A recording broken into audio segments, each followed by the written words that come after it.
that pretty much, like I've been telling you all throughout this afternoon, has epitomized what the capital has been like in different parts. Pictures, videos suggest persons in need of rescue by neighbors to get out of their very own homes.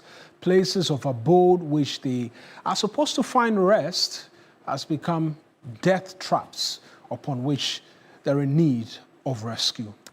In different parts of the capital, persons have been sharing thoughts as to what they make of the floodwaters. And we're going to start off from Caprice, where they've been sharing thoughts with us, with a number of my colleagues who are dotted across different parts of the capital this afternoon. And what I said in Kakramame. Now, Alajo Haseno, when will be there? Alajo had the Mehubi demo in 1997. Tama no show you sir time 97 on my penny rolling time. James on my penny for Basham. No Baba, yes, I get a man get a CNA Chimota, be careful for any day. I just say a high cast from Jabba. If you only been leave my cigar and then we are saying Baba beside time. I dare having power. Oh, bra, in fact, okay, near my say, Japadia said, no, my boss, send the boss, so amount for me now, probably Walma. You do, in fact, Mirahopa, you bring the Japadia, the Biasa, Mirahopa. Amount for no man, I do show me for 4 so air from far, say, your how. Now, yeah, man phone because currently, and no idea, bra, I mean, share amount for which you do show me. Omo fun ko fo Japadia nipa na onu eni Japadia no kwa mpo no yesu ma no amanfo so enwere omo nkwa ho so hwe be nyan bi tete abosan bi so wa hwe ho no ma dan ya flows ni adia ni so kra ya adia se de be ya na dum fo kra ba be bo omo motumi afi ho kra ni tam ni be twen ama mi nyan mo so omo so ni afi afi ho kra ba fo nti kra atam fo kra eni so adwen ho that's an papa bra yeah. And Patrick Frost saying, Patrick from Eric Popo. That's it. What now saying? Oh, the family breakfast. Breakfast, I'm saying, Alajo. It's what now for how many years? Oh, my time for about 4 years. 4 years. Now, 4 years, you know, when would we say that? Oh, we say and the but I didn't know what I found. Because amount for Japadia, normally be stores be in a actual amount for. Let's say a banya who give it Emma Alaji for today. Alaji bit me up for to flat because that's what I said. Because you see, I need to damage to drop one apostle. I'm suspecting that there are going to be more damages. Okay. Donna, you know, as I'm doing it, I'm here, Catanic, Sepa, let's say I got a situation, so community more. Now I like it for That's the Alajo Car Price area where persons were sharing their thoughts. At Circle as well, it's an area really known to experience lots of floods. This is what it looks like, and this is what persons have been telling my colleagues who are there.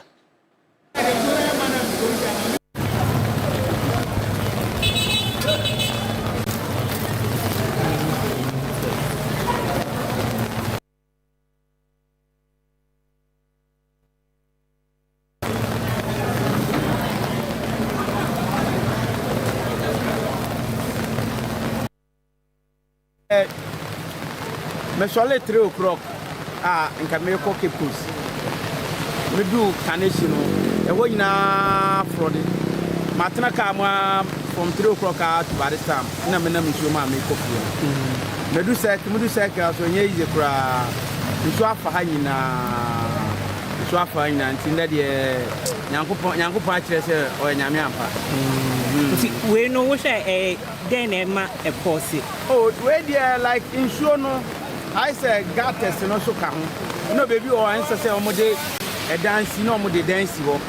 Ono so na e course sa ma. E man insure no e yi sa no. Insure no de e so mo hwe no mo yi gates no na baby a answer say omode dance no. Omuni yi nya fi wo. Ensa de anya kra. Sisi ya hifa na huko. Si ade me konungwa. Konungwa me fika nation anantie bedura no. Ebi aya ma unsam hu nyina na afọ no. Touch you. Events today. Okay, as you can see, we were coming from official town, the Akuma side, we are heading towards Kolebu. And all the places are flat. We were trying our best to find a possible way to escape, but there is no way out. So what we only have to come and park and wait for a while. If we get under, we move. But as you can see, all the place is flooded and most cars have been flooded. So we are just praying that things will be okay so that we can move safe. Are you a driver? Yeah, this is my car. Oh, okay. Okay. So what do you think is the problem? Okay, you see, the problem here is they have been building houses on where the road supposed, the water supposed to pass, and moreover to dumping rubbish on the gutters. So everywhere is choked. So I think that's the main problem here. So when they are able to do these things, I think this problem will be solved. Okay, all right. Boss, thank you. Yanko. Macho TV Africa, I don't know. By me, family sister was say, and it's a me PA, no, I want to know a use, baby, even the young one is fine, a walk around the time. We try to net that missing. Yeah, the Nadia, Messer Uncle for more to say, more almost a visa. Oh, and Nadia, Uncle IABB, I train it to me. And then so I change and now you have seen or do any new plan station any friend say who you want. I said because of Odonintino and soon talk a crib no doni yiri afa baby TS ramping for and a more cabi a woman say a mumra no meboa na yan sobo odono ya sobo odona ebia na no eso beti kakra ama ye because of insuo no tope na ma ya ebia ne se wo hwe dia new plan station aye ahonom na me ye adwuma me wo biakoye highway union ese yetimi enkoye kasi nyina sisi ana ye gina hase ti yesre mpanifo yesre Ghana mpanifo omo kabie wo mu se omo mehwe no mu sisa de omo betimi aya omo betimi sisa ade no kwan no omo nya no mfa mo ye driver fo yesre mpanifo se omo twa omo ani hwe yensuo no ensuo na ehu chen ka ehu chen bibia ba ensuo yiri fa ba bia kwana se they say biane say we head nsuo any apaki na VIP ono mu nyina obi ayi ni cars ho nyina ayi ti esre mpanifo na omo beboa ye na ye ese we catch up the bia last year ko mu yi last year mu ye ko di so talk at for this year this year o man this year o man ni na ye the cars for up nsuo no cars mo boy na mu be yi ma omo yi odo na dia e beboa ama boy wa the experience yeah they be see pattern na pa we are with there and the enjoy you because of order if any wura na ayemu ma they are wa for any na heard the ko it's a station na ye adwuma so say it's a there seem to ye nyina na aba be sam overhead issue say aye hu de see wo kofia ebiye wo kodina so aye adwuma so ebiye e diga na body for yes no mata uruma e o mun na no mani nsi fom no mun ya so na o mo tra no mo ma che wo so ododo o ma che e wo so ododo that's my noise.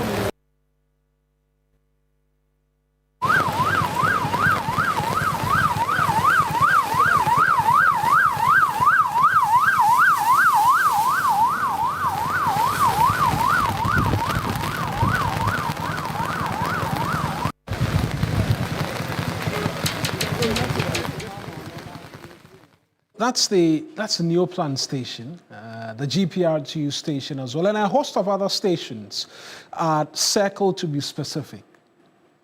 completely inundated, overtaken by flood waters.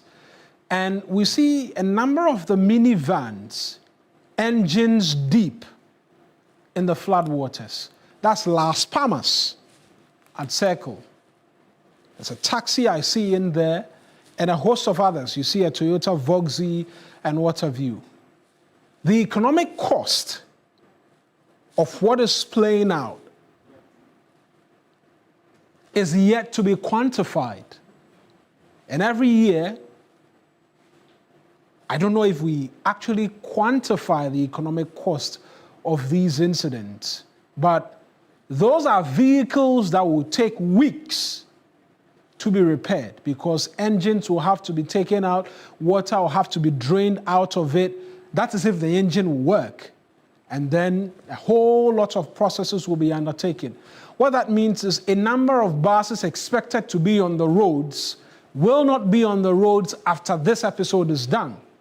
A lot more passengers will be stranded in search of vehicles to their various destinations. Let's connect with David Agbado, who is the PRO of the Concerned Drivers Union, joining us. Ms. Agbado, bad day for you as transport operators, but even worse, considering a number of your vehicles are deep in these flood waters. Talk to us as to what reports you've been picking up from your respective colleagues in different parts of the capital. Good afternoon again, my brother. And what we are saying, if I hear you clear, is about the water or the rain, what it caused today. Absolutely. Yes. As I speak to you, 4 of our vehicles have gotten their engine broken on Jowlu stretch, Achimota Jowlu stretch. And then 2 also happened at on the Bumbaria, Pampram stretch there. That place too, we had a problem over there. And this rain, what is our causes? Even since morning till now, it's now that 7 of the cars have loaded from our station because the route in which we are applying is blocked. The passengers themselves are not coming out. And then our sister station from La Paz to Ashalaja to Ashalaja, Abonyo and its environs. That one too, the road and then the water have broken the bridge on Nurses to Ashalaja. It has been washed away. So as I speak with you, a car is drowned over there as well. So if you add totality, today it has been a bad day in transport. I know it's early days yet, but in terms of how much it is costing you, is there a number, a figure that you're looking at potentially as to what all of this could mean at the end of the day, how much it has cost you, even for normal operations, before we even begin to look at cost of repairs of these vehicles? In fact, if I quantify it, I won't be able to give you a specific amount too. But what has happened now, even with this 6 or 8 cars that I'm talking of, the whole 8 cars that I'm talking of, the engines are costing 3,500 per engine. That's engine alone. 35,000 cities per engine and 40,000 per engine. And what our cost is now, if we want to quantify it, this is my station alone, La Paz Tema, La Paz Ashama alone that I'm talking of. I'm not talking about the sister station that are applying the Kaswa and then that of Kaswa to La Paz to Ashalaja and Abonyo enclave over there. I'm not talking of that. I'm talking of in terms of only La Paz Tema alone. If I'm not exaggerating, it will be amount of 20,000 or 40,000 plus. That is what will cost it before those cars will come back to roads. And how long will it even take for them to return to the roads? Just a rough estimate as to for instance, we're seeing videos at Circle where the entire bonnet is underwater, which means the engine could be gone. If the engine is not gone and they are attempting to fix it, how long does it take to have that vehicle fixed and returned onto the road? It will take us a week to fix the vehicle before it will, if it is only the engine, because we will take off the engine and we'll bring the engine back. It will take us only a week. But that week too is a hell.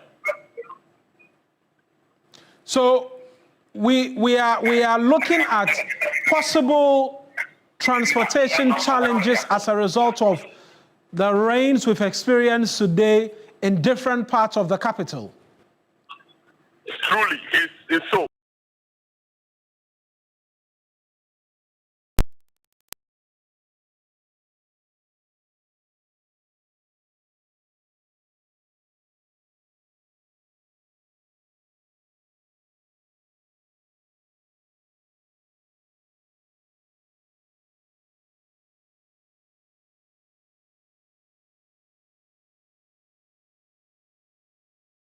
And leave the vehicle over there for the sake of their life. And what has happened over there, Kaneshie will cost us more than what we are facing here at the station at La Paz. All right, Mr. Aguado, I'll leave it here. I'm sure we will get a better picture by close of day today when you've had conversations with your other colleagues in different parts of the capital. But that's the challenge, and that's what I was seeking to draw attention to, that we could be in for possible transport challenges within this week and next week if these vehicles which we're seeing, and I need those videos back on, particularly the stations where they've been completely submerged in floodwaters. And these are everyday route vehicles, submerged, possible engine problems, possible whatever it is. If we're to take the 1 week estimation of Mr. Aguado as anything to go by, and that is if money is readily available, 40,000, 35,000 is readily available to get into purchase of a new engine. If it goes beyond an engine and there is a gearbox in addition, you could be looking at 80,000 cedis, right? And so there's a risk of transportation challenges as a result of what it is that we're seeing play out. But Dennis Nate Ajano is Greater Accra Regional NATMO Director. It's a big question on his head to answer in terms of prevention, but he's joined us via the phone lines this afternoon. Mr. Ajano, I appreciate you for joining us this afternoon here on the extended version of News Central. Let's start off with updates as to rescue efforts underway in the capital. Where have your men been? What can you tell us? Good afternoon. So we started from Ningo Pram, we went to Afiena, we went to the Lake Caribbean, we went to Abakobi. Currently we have Mr. Ajano, I'm struggling to hear you a bit. I know you're still moving in terms of operations, but the viewers at home will appreciate if they can hear you clearly as well. Make your submission, because you're an important aspect in terms of everything that's happening today. You say you started from Ningo Pram, went to Afiena, and then I lost you a bit. Yes, we in the distress call around 12:30 a.m. From the wing Apollonia. So quickly we moved our first rescue team over Tema West, Sakumono area, Domeko Abinya, Abokobi, Greater Bawi. That's Mara. And you, right. The team has been successful in all of these areas you mentioned. What was the situation? What was needed? Have you been able to accomplish these tasks? Exactly so. Had a successful evacuation process. All these places, except for enough volume of water. So we ended up at Alado. As we speak now, resealing that were trapped in some were trapped in the mosque, some were trapped in the church. We have rescued all of them successfully. Earlier, we had reports of some persons stuck or trapped around Mala McCarthy Hill, the Kumchacha area. The video has been making rounds greatly on social media where children were being rescued from a room and what have you. Have your men reached that part of Accra and provided the needed assistance as well? Yes, they have all been rescued. But or other people, we have placed them in our safe havens where we'll be taking care of them.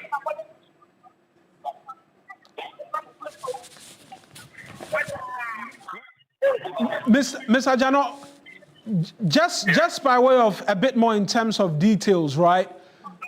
We know for certainty that the Ghana Meteorological Agency warned of a bit more rains this year, more than we experienced last year.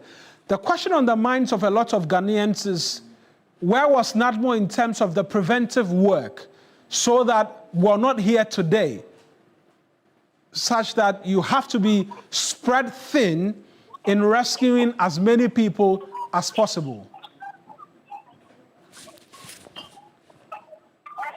Yes, so we put in a lot of preventive measures, which many people would have experienced more devastating effects. But the volumes were very, very high. As at 8 p.m. at night, the rain started. And you would agree with me that a lot of construction work is going on in Greater Accra. Most of these channels have been diverted. And then apart from that, we notice human activities that is also choking most of the drain. When you come to Alado, where we are now, the drain is almost half choked with a lot of debris, thereby impeding the flow of the volume of water that is flowing. Right. I know desilting of these drains might not directly sit within your purview, but you have a rep on that government committee which was set up to look into dealing with floods. From the work that's been done by my colleagues on the ground this morning, areas like Circle or the Odo, to be specific, were not desilted this time round. And it's resulted in the overflows that we're seeing. And the question is, where was NADMO in all of this? In providing advice, in raising the red flags such that the respective authorities can move in and desilt some of these areas? So as part of our preparedness activity, all this were put in place. Earlier on in January, we had a tour of the resilient, integrated resilience project, that is PARIS project, which is aimed at expanding most of these drains in Accra. But as you can know, most of the projects were stalled. And so we drains that do not have the required volume. Facing some of these challenges. I'm sure the Minister for Works and Housing was in Parliament to explain into people that most of these projects have been repackaged and the contractors are still on it working. You mentioned stalled projects as part of your submission. You're seeking to suggest to us that because some of these projects have stalled, that's why we're seeing what it is that we're seeing today. It's part of it because in terms of the project, meaning we. Mr. Gano, the telephone line to you is not really great. We're losing you as you make your submission. I'm sure it's business because we are still at the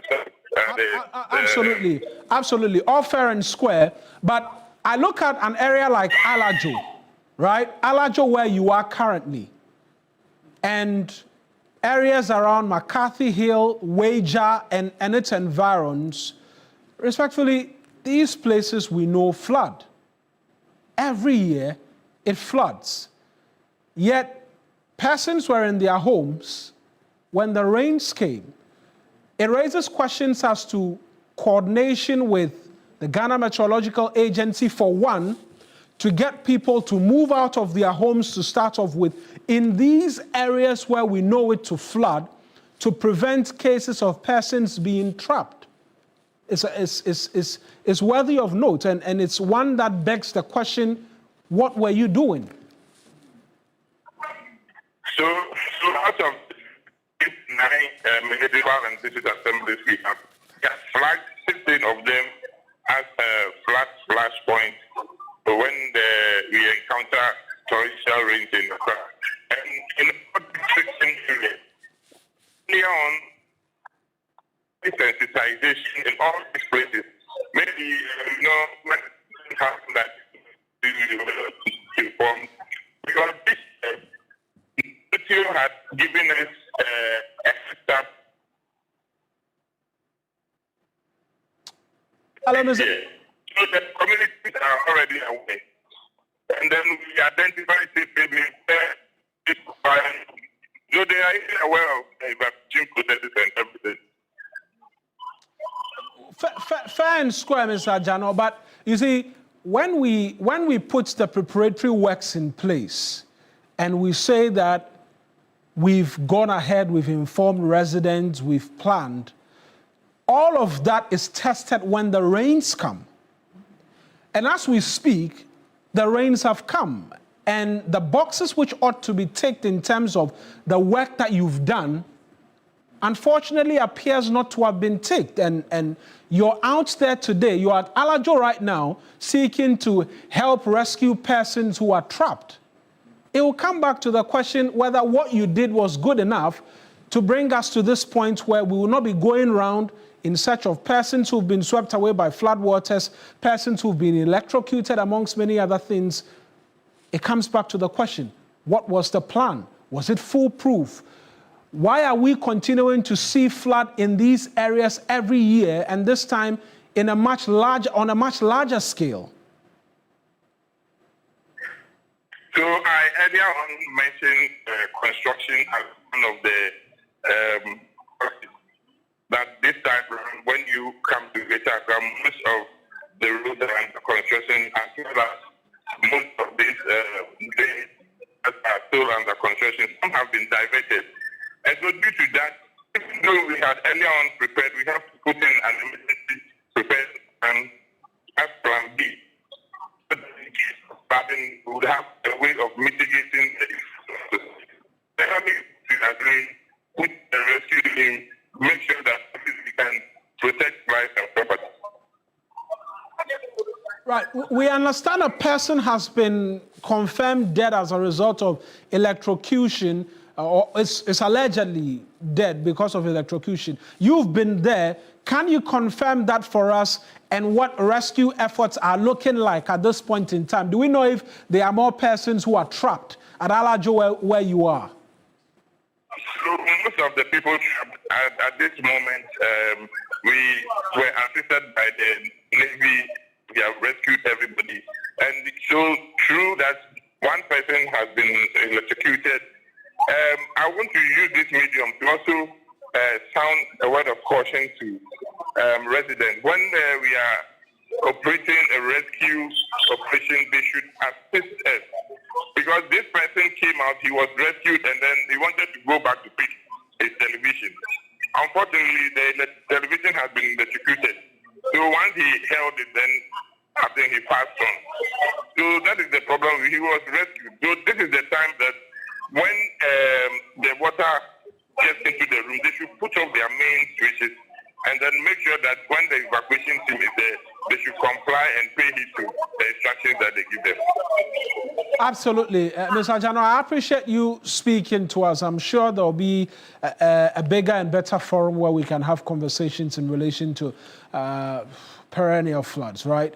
Happens every year. It's one that you and I both are having to deal with and talk about this afternoon as well. It's becoming tiring. But that's a health concern fast emerging. Because earlier this morning, my colleague Samuel Yabo Adams reports that part of the Awudome Cemetery has been completely submerged, and it's raising possible health concerns about environmental contamination and water view. And that's what it looks like. That's the Awudome Cemetery, and the flood waters will spill onto the streets and to other places. People are having to wade through it and all of that. Let's speak to the Accra Metropolitan Director of Public Health, Florence Kuchi, who's joining us as well quickly on the phone lines. Madam Kuchi, thank you. Concerning what it is that we're seeing, but in terms of an immediate response, what is it to this Awudome situation which is playing out? Thank you very much. So the Awudome situation we are just seeing now, what we are supposed to, we are starting to do is we have to pump the water out from the cemetery through the bigger drains under the main street. However, the issue is the ground is so saturated in a way that as much as we are pulling out the water is also coming out from the ground. So we are advising the general public that they should be worried when they are walking around that area. This is not the time when your food items fall on the ground and then you take it and you use it again. If people are selling and then the place is flooded and the food products are being submerged under the water, we should not wash them and resell them. We might not know where the water is coming. It might not just only be the Awudome Cemetery water, but mind you, when it is raining and the flood is coming, people in their homes, because their septic tanks are also full, they also pump their raw excreta through the water. And more important that way, it becomes an eyesore, it becomes a toxic breed, which will lead to diseases outbreak like cholera, typhoid, and others. So we are just pleading with the general public. Right. So from what you tell us, you are attempting to pump the water as we speak, or that is yet to happen?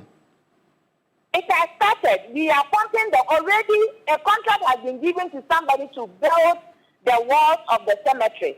So when they started, we realized that the place has been flooding. So the contractor has started pumping out the water from the cemetery through the drain. Right. Because of the way the area looks, and we have footages of it on TV, the entire place is flooded, and so you can't tell where the water is coming from. For persons who have had to walk through all of that, through Kaneshie, all the way to Circle in search of a bus, because my colleague Samuel Adams spoke to some persons who said they've been walking from Kaneshie to Circle. There's a likelihood they may have gone through this area. What is the public health advice for them? So what we are advising them is, if you have walked through this flooding and you've gotten to your destination, please get clean water and soap. Wash yourself thoroughly before you go into your home. Wash your hands, wash your feet before you eat. The hand shaking has to reduce from now going. Because from this time going, we are sitting on a time bomb. There are a lot of microorganisms that people are taking from one place to another. So the hand washing something must get up. Everybody should get a hand washing facility in front of their houses. So that from house and you get home, you wash your hands under running water and soap before you go inside your house. Because you might not know where you have touched, where you have passed, and what is there that you are taking. So we are just pleading and we are asking the general public that everybody should reactivate the hand washing system. In front of your office, in front of your shop, in front of your house, please have a hand washing facility in your house with running water and soap.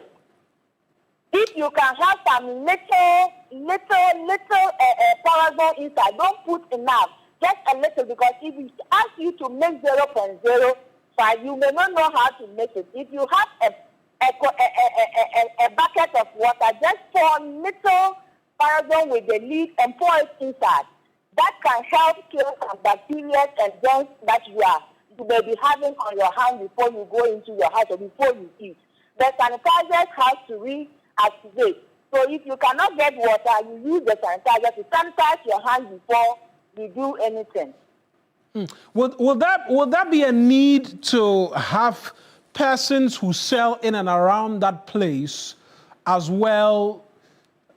I don't want to say taken into any custody or anything, but would there be a need for a bit more in terms of education for the persons there, right? Who sell wares, because now it's all mixed up. Whether you don't know where the water is coming from, and there are persons wading through the waters, selling and what have you. Would the advice first off be that persons desist from buying at this particular point in time from in and around Circle because we do not know what may have happened? That is the thing. So we are all going to help ourselves, because whatever is happening right now, everybody must put their health into their hands, as well as the regulators and the authorities are working around the clock to make sure that we bring sanity into play. Everybody should try to put their health into their own hands. So people that are hawking and selling food around the enclave, we are pleading that people should just, and this is not the time people should be buying food from outside. People should start getting food from their homes, because at this moment, a lot of water sources are being contaminated. I'm not trying to spoil somebody's market, but that is the truth. That is the bitter truth. A lot of water sources are being contaminated because of the flooding, and a lot of things are part of this runoff water that is going on. So we are pleading, people should start cooking from home. At least people that are cooking food around the areas, let's minimize it. Let's minimize buying those foods, so that we can have, if you are healthy and then sanity is being brought today, then you can go back to sell your food. So we are pleading with people who are hawking food that this is not the time to hawk food. It is okay, at least they should stop now, at least 2 days, so that we bring sanity into there, then everybody can go back to do the work that they are doing. We are not trying to stop anybody's market, right, but the health of the people is so paramount. Right, Madam Florence Kushi, appreciate you. She's the Accra Metropolitan Director of Public Health, speaking to us on the dangers, right? So we're not just talking floods, but the entire Awudome Cemetery is flooded as well. And the flood water is mixing with every other flood water in and around Circle, which poses significant health risks to all of us. All of us. Joseph Armstrong Gold Alogbe is at Circle right now. We're going to get you back there to get a sense as to what the place looks like, even as we continue for you here on this extended coverage of the news as to what the capital has become. Armstrong, if you can hear me, any improvement in terms of the situation from when you reported it all throughout the morning? Marwana, currently we are here at the Circle, precisely where the June 3 disaster took place some years back. And this is the same picture we saw some years back. Fortunately for us this time around, there's no a filling station here, and there's no mixture of fuel in the water, which is why we can walk in it freely without any concern. But if you can see from where I stand, the major road coming from Tesano heading to Accra has been cut off completely by the flood water. So no vehicle back in there, and the passengers themselves cannot even cross over the flood waters, because you can see some national security personnel who have been positioned at the entry point at where the flood water starts. So nobody is able to cross from that place towards Accra. If you are coming, the national security personnel will return you to go back to where you are coming from. That is the situation here at Circle. I can also see some rescue missions currently happening, where I've seen some boats with some officials, I'm told from the 48 engineers, trying their best to rescue people who have been trapped in the flood waters. And then I will see that boat coming towards us has gone to people who are currently trapped in the rainwaters along that area. And also not far from there is where the fire currently is engulfed in that environment with the fire service personnel trying to douse the inferno since morning. They've managed to rescue some few people and they are coming back. So far, this is the only boat I'm seeing around this area. Some young men who are here also trying to help the security services to rescue some people. Let me ask them some few questions and ask them, come to me. Come, let's have this conversation. You come. Yeah, I can sit to you. Come and sit to you with me. So, who are no fan of that? It's only about from Accra.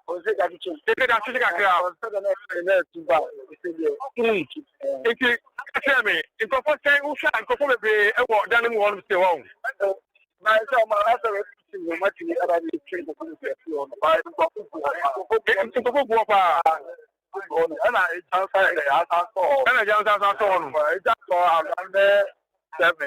Okay.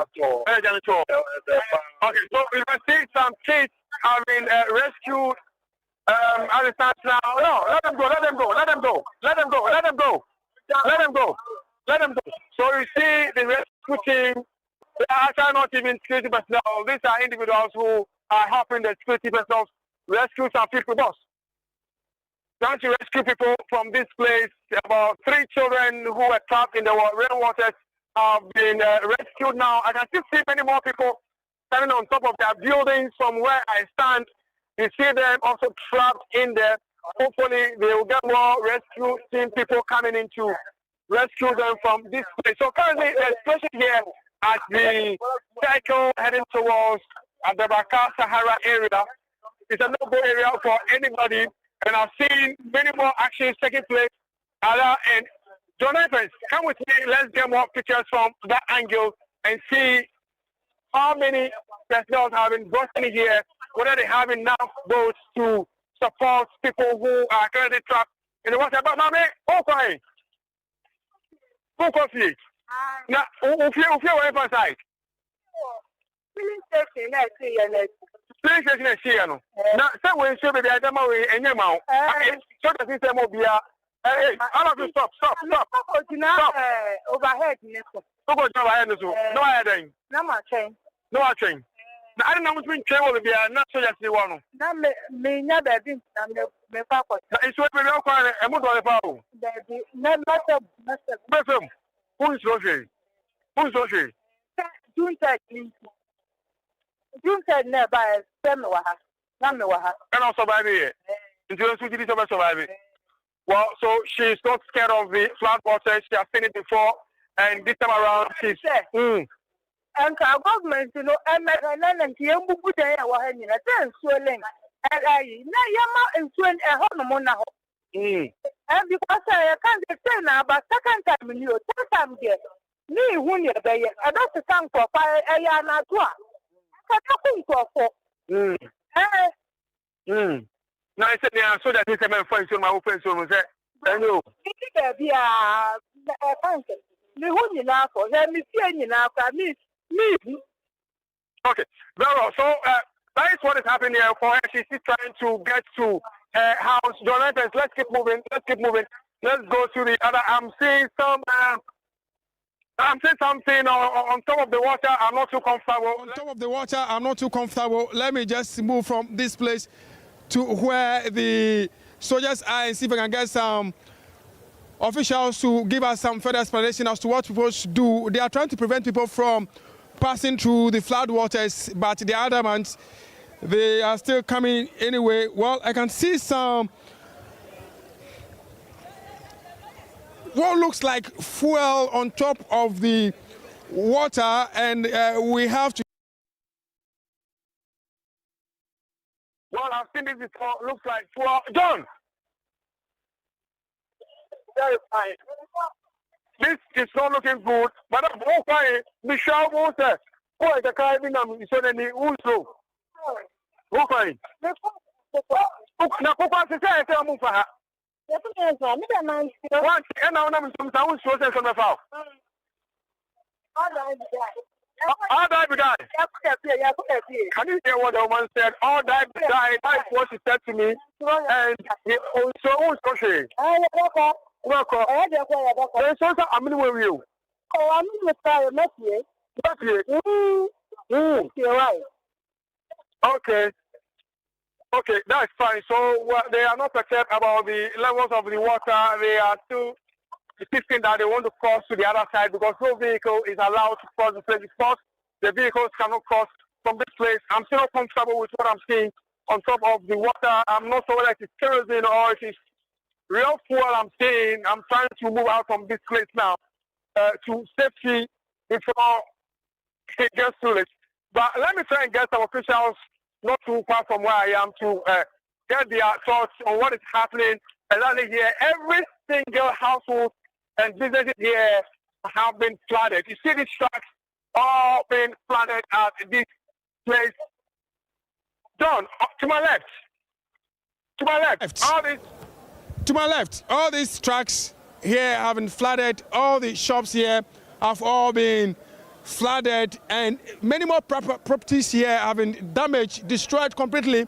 And you see those who understand what it means to protect your life, they've managed to leave this vicinity, leaving their properties behind, while some few people are still trying to take the risk in protecting their properties, still staying in the flood waters at this place. So let me talk to the rescue team. They are just returning from the rescue team area and ask them how many more people have been trapped at that place.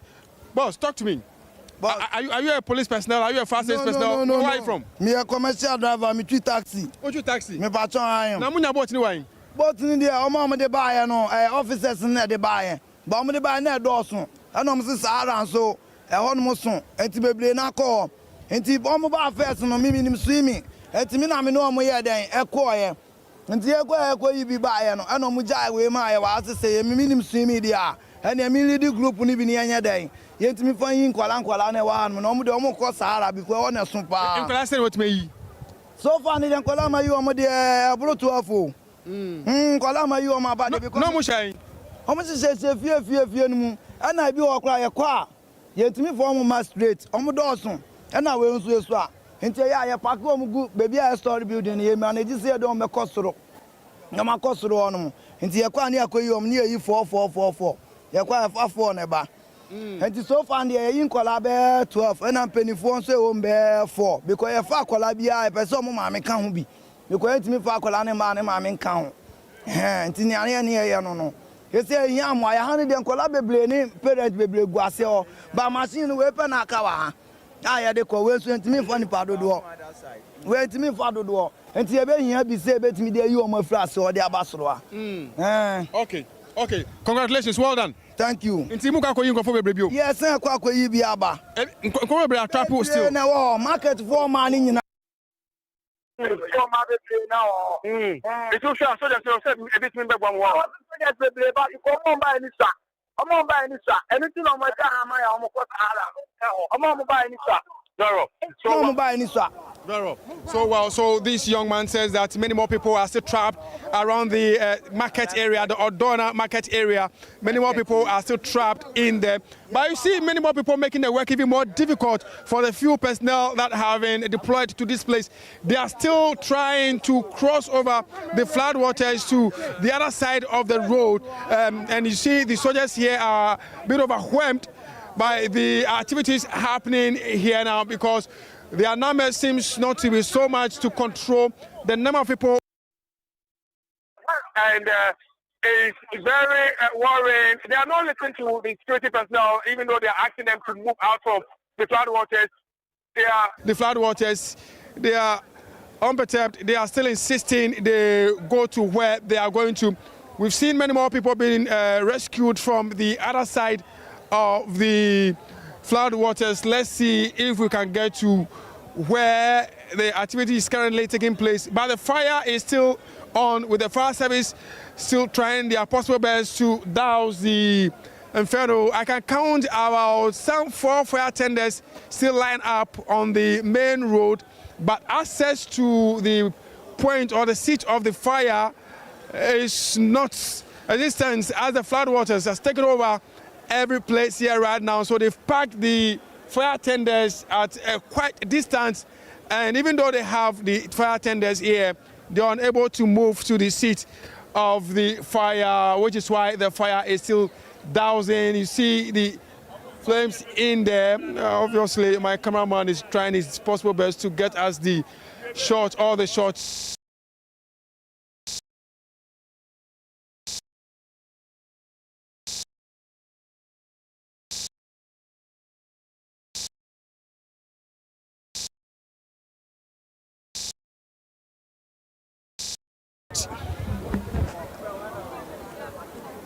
So you see more people being rescued from the deep side of the floodwaters. At the same time, you see fire dousing very high from that side. And we are told again that many more people are trapped there.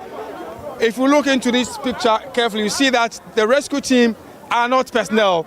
They are private individuals who are assisting with the rescue team, and what they are using is not a boat. It's just a wood. Well, it looks like a boat, but not from the security services, and they are trying their best to support the security team that have been deployed here. Well, hopefully authorities will want to bring in more security personnel to support the rescue mission currently happening here, because many more people, we are told, are trapped in there. Let me engage them and find out if they've managed to evacuate everybody from this thing. First of all, hold on. So, who's the one? Now, Obia, and I say, we move on still. Baby, more on. Baby, what's still? Boat in the back of it. What's in the back of it? And to move baby. I'm going to what's still. Baby, organa your doors into boat in the so I was saying boat in the baby. So these are a group of people who have been rescued from the floodwaters, and let me engage this man. Boss, I go. Aye. Yes. Now we are soldiers and so we are police. Fisherman. We are fishermen. Now I'm the boat in free. Osu. No, I mean in the telega Osu kaba. Ogo lolum abubo ya mi. Na mo tunye. Ona boni obi. Na ona boni. Olegbe. No, like a boat and I can get back. So just come here, Jimmy. Da mo go no. Da mo go no pe. Me okay, maybe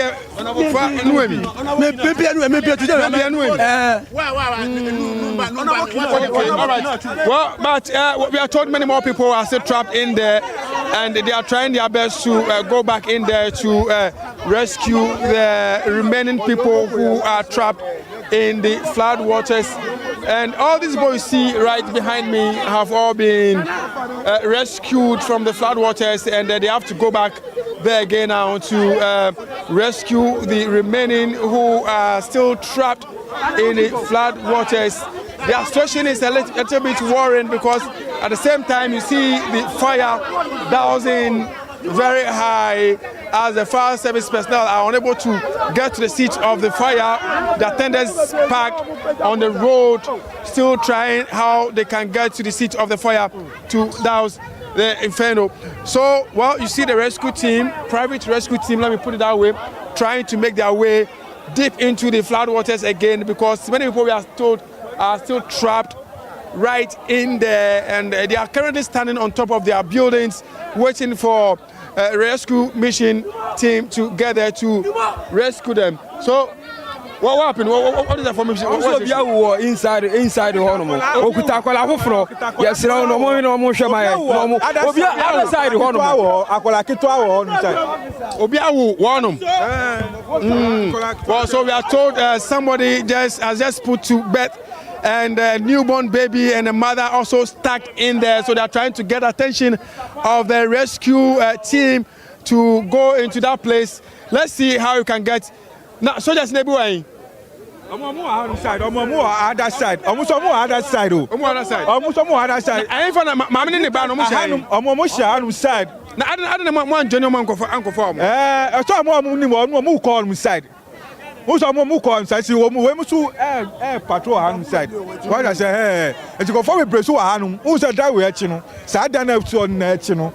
Amount for honum. Uncle, Obiawa will back to our on side. As I say, Yama will call for first before. And I'm saying, I don't know one can't boat for no and Baku or meaning what you on him. To no call on side. Why are the Namin Shroud? We're also giving us information on what is happening there, telling us that many more people have been trapped in there, including a newborn baby and his mother trapped in there, giving information for the rescue team to go get them from that place. So currently, many more people have left their homes and have come to seek comforts on the main road because all their homes have been flooded. And as it stands right now, the only option they have now is to seek refuge on the main road from Circle leading to Accra that has currently been cut off for drivers to ply. It stands right now. This is where they are going to seek rescue. Boss, how are you? Which team are you from? I'm from Circle. No, so which are you as personnel? Yes, I'm a from personnel. Where? From Circle Fire Station. Circle Fire Station. Yes. I know you are not allowed to give us to talk to us, but first of all, explain to me what is the current state of the fire? Please, at the moment, can you give me a break a little No, bit? just a second. Just a second. I beg you. What's the current state? I know you are not the rightful person. We understand and we respect that. My boss is there, so I'll. Your boss is there. Yes. But so you just tell me what's the current state of the fire now? At the moment, you haven't been there now, so I beg. We are not accessing the place. So. You are not able to access the place. Yes, please. How many fire tenders do you have? Please, I beg. I'm not the right. Well, he did said he's not the right person to talk to us, but currently they are not able to access the place. And listen, so let's see how we can get more information on what is happening with the fire that is currently happening at the rubber station.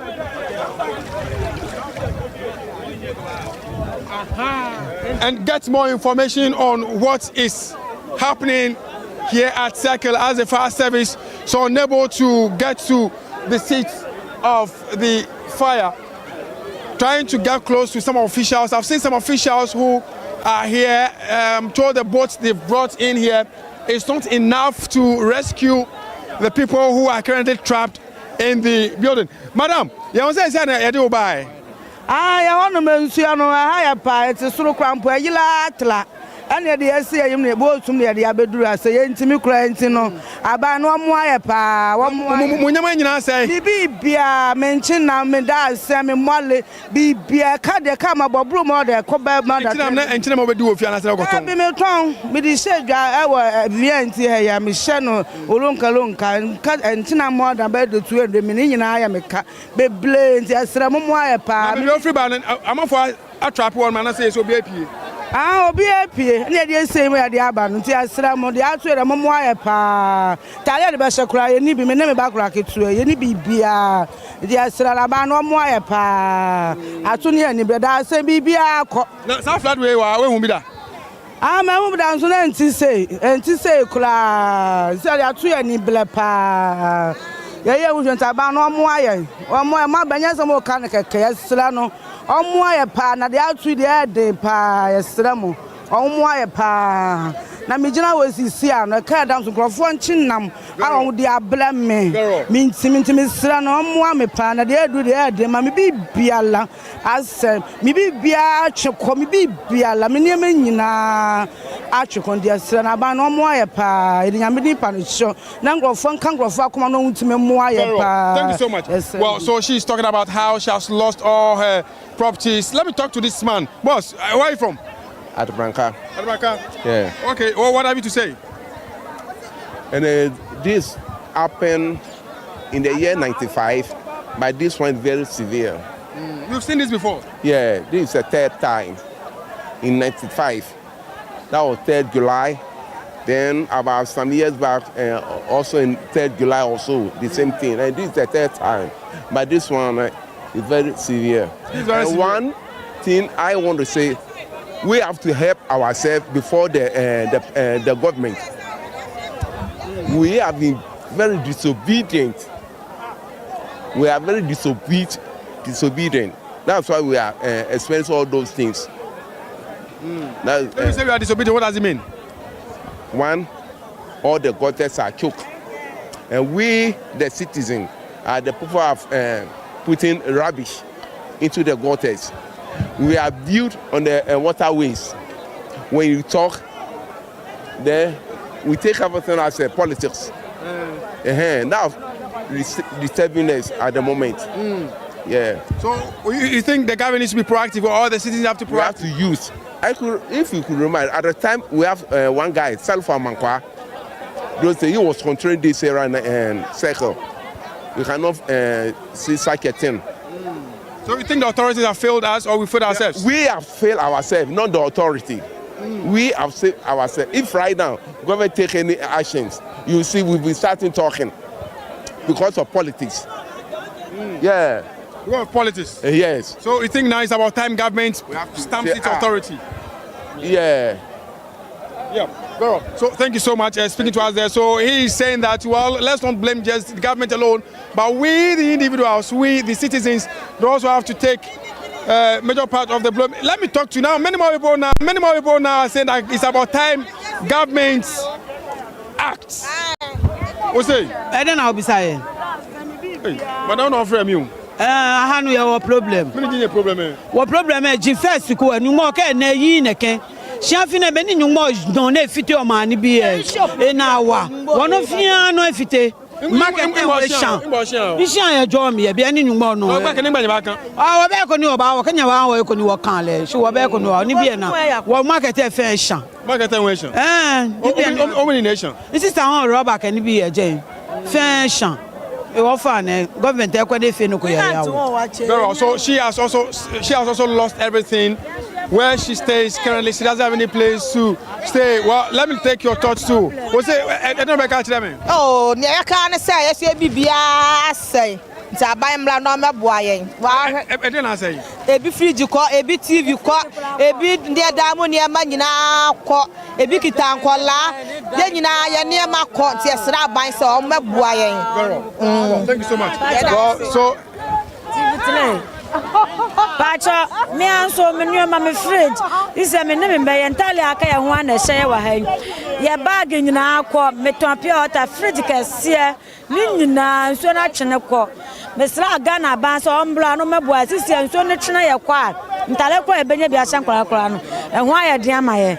Ti Ghana ba mesra no meboa ye kakra. Damas. So her worry, just as the worry of many others, she doesn't have anything to wear even after the water recedes here. Every single thing they have, their clothing, everything, have been washed away by the flood waters, and they are calling on the authorities to come to their rescue. Everybody's calling on authorities, but yet when the authorities also want to act by pulling down buildings sited on waterways, some people most often would kick against it and say, well, where do you want us to go and sleep? But today, the very same people are calling on government to be proactive in ensuring that buildings built on waterways are demolished and anybody found culpable should be dealt with.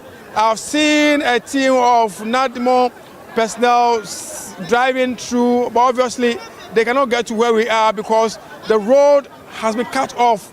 So they can only stop and watch at a distance. John, at your back. They can only stop and watch at the far end. They can only stop and look on unless they are well geared up to walk through the flood waters. And trying to get some officials, to get some official communique from them. I've seen a fire tender trying to make its way to this place too, but unfortunately the water level is still very high, making it impossible for any of the fire tenders to get to the seat of fire, leading to a total destruction of the company, the rubber company that is currently engulfed in the fire. Stands now. The personnel are standing at a distance looking on as the fire consumed completely the market and also the company involved in this. So let's see these fire tenders. I'm trying to get some officials, but their bosses are not here, so I'm unable to get more information. Boss, why are your bosses? Well, he will not talk to me, walking away swiftly from me. Nobody wants to commit talking to us, but still have to get some officials. So if the fire service personnel are here, I mean the authorities who are mandated to talk to us, probably they can come out and give us some official communicate on what exactly the situation is with the fire currently burning at the rubber market. I'm not seeing the big men here to get some briefing from them. Hopefully, I guess there are those who have been stuck behind the flood waters at the other side of the road. So that is the situation here right now, Mawana.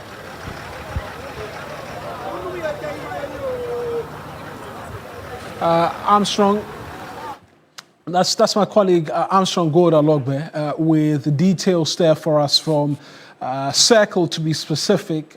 Quite a day. And we've seen a statement coming as well from the Greater Accra Coordinating Council, the minister to be specific, solidarizing and sympathizing with a number of you who've been stranded as a result. We're going to put up that statement pretty shortly and walk you through it, and then we'll perhaps, possibly, get her as well to share a thought or two, because I know a number of you have questions in that regard as to what has been done, what should be done. Across the aisle and across conversations, often social media, in person, and even persons who work with me here, there's a general consensus that as a people, we ought to bite the bullet, take hard decisions that would bring an end to the perennial floods in the capital. A big question that remains is whether or not that is done, because it's not lost on anybody what needs to be done. Big question is, will that course of action be taken? And all throughout today, I've been mentioning, all throughout this broadcast, I've been mentioning a caller a lot earlier in the morning when I was on radio speaking to another person they saw dumping refuse into the floodwaters. It begins from both you and I. After all that we've seen, all that we've witnessed, and look at the footages on your screen right now. Plastic materials. After all it is that we've seen, persons are still dumping refuse into floodwaters. Where are the lessons that ought to be learned? Perhaps they do not directly suffer the ramifications of an action like that. Hence, they proceed. But if you're seeing someone do that, reprimand them. Do not watch on and say, well, I'm not the government. You are. Direct them to stop. Film them if possible. And submit it to your local assembly. There are bylaws in these assemblies that will deal with persons engaged in acts like this. These and more are conversations that we will brood over the coming days and weeks as we continue to fully grasp what is playing out in the capital today. And we're live on international platforms as well. I've seen Al Jazeera post about Accra flooded again. International shame? It's a question you and I both will have to answer, inclusive of persons in authority, because they have to lead for the rest of us to follow. I mentioned that statement by the Greater Accra Regional Minister. I'm going to take you to it pretty shortly as well, or perhaps it will come up on the screens, and then we can appreciate exactly what it is that she's been saying. It reads that the Greater Accra Regional Coordinating Council is deeply concerned, should have been concerned, not concerned, deeply concerned about flooding that has occurred in several parts of the region following today's heavy rains. My heart goes out to all individuals and families who have been affected by this unfortunate incident. I sincerely sympathize with all those who've suffered losses, displacement, and other hardships. And I want to assure every affected resident that you're not alone. We stand with you during this difficult period. The safety and well-being of every resident remain my highest priority. I have therefore directed all metropolitan, municipal, and district chief executives to immediately move into their communities with their emergency response teams, NADMO officers, and all relevant technical officers to intensify rescue operations, evacuate persons trapped by flood water where necessary, assess the situation on the ground, and provide immediate relief to affected residents. Every MMDC is expected to remain fully engaged until the situation is brought under control. This is a time for decisive leadership and swift action. The Greater Accra Regional Coordinating Council is working closely with the National Disaster Management Organization, NADMO, the Ghana National Fire Service, the Ghana Police Service, and all other emergency response agencies to coordinate response efforts and ensure that lives and property are protected. The Ghana Meteorological Agency has indicated that more rainfall is expected. I therefore urge all residents to exercise extreme caution and avoid unnecessary movement where possible. Remain indoors and keep away from flood-prone areas, drains, and fast-flowing floodwaters. I particularly appeal to parents and guardians to ensure that their families, especially children, are kept safe at all times. No one should allow children to play in floodwater or attempt to cross flooded roads and drains. Residents requiring emergency assistance should immediately contact NADMO through the following numbers: 0302 772 395 or 0299 344 030. You can WhatsApp them on 055 160 9393.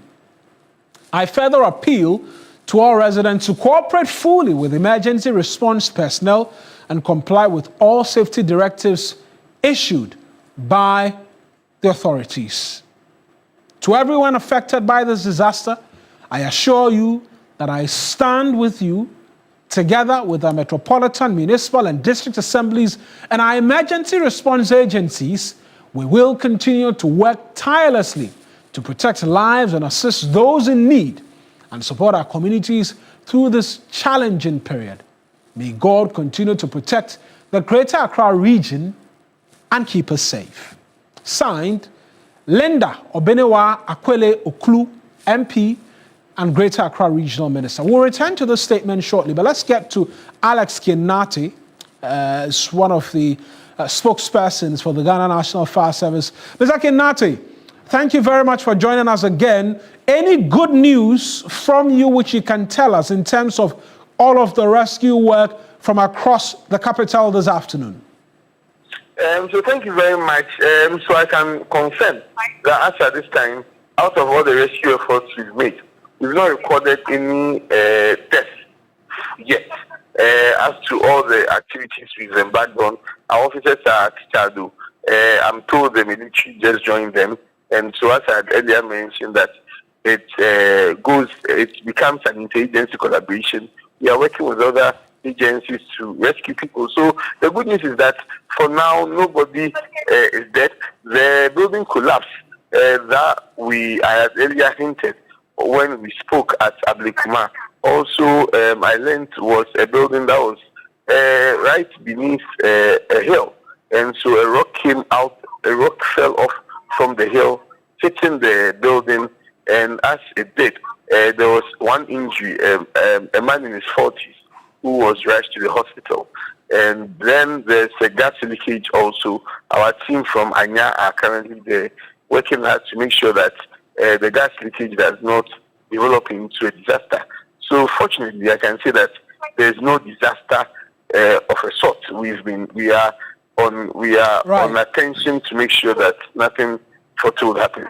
Right. Alex, thank you. I'm sure we'll come back to you again in the course of this broadcast, but I'm going to go back to Circle right now, where my colleague Joseph Armstrong Gold has an important update for us. Armstrong, exactly what's happening where you are right now?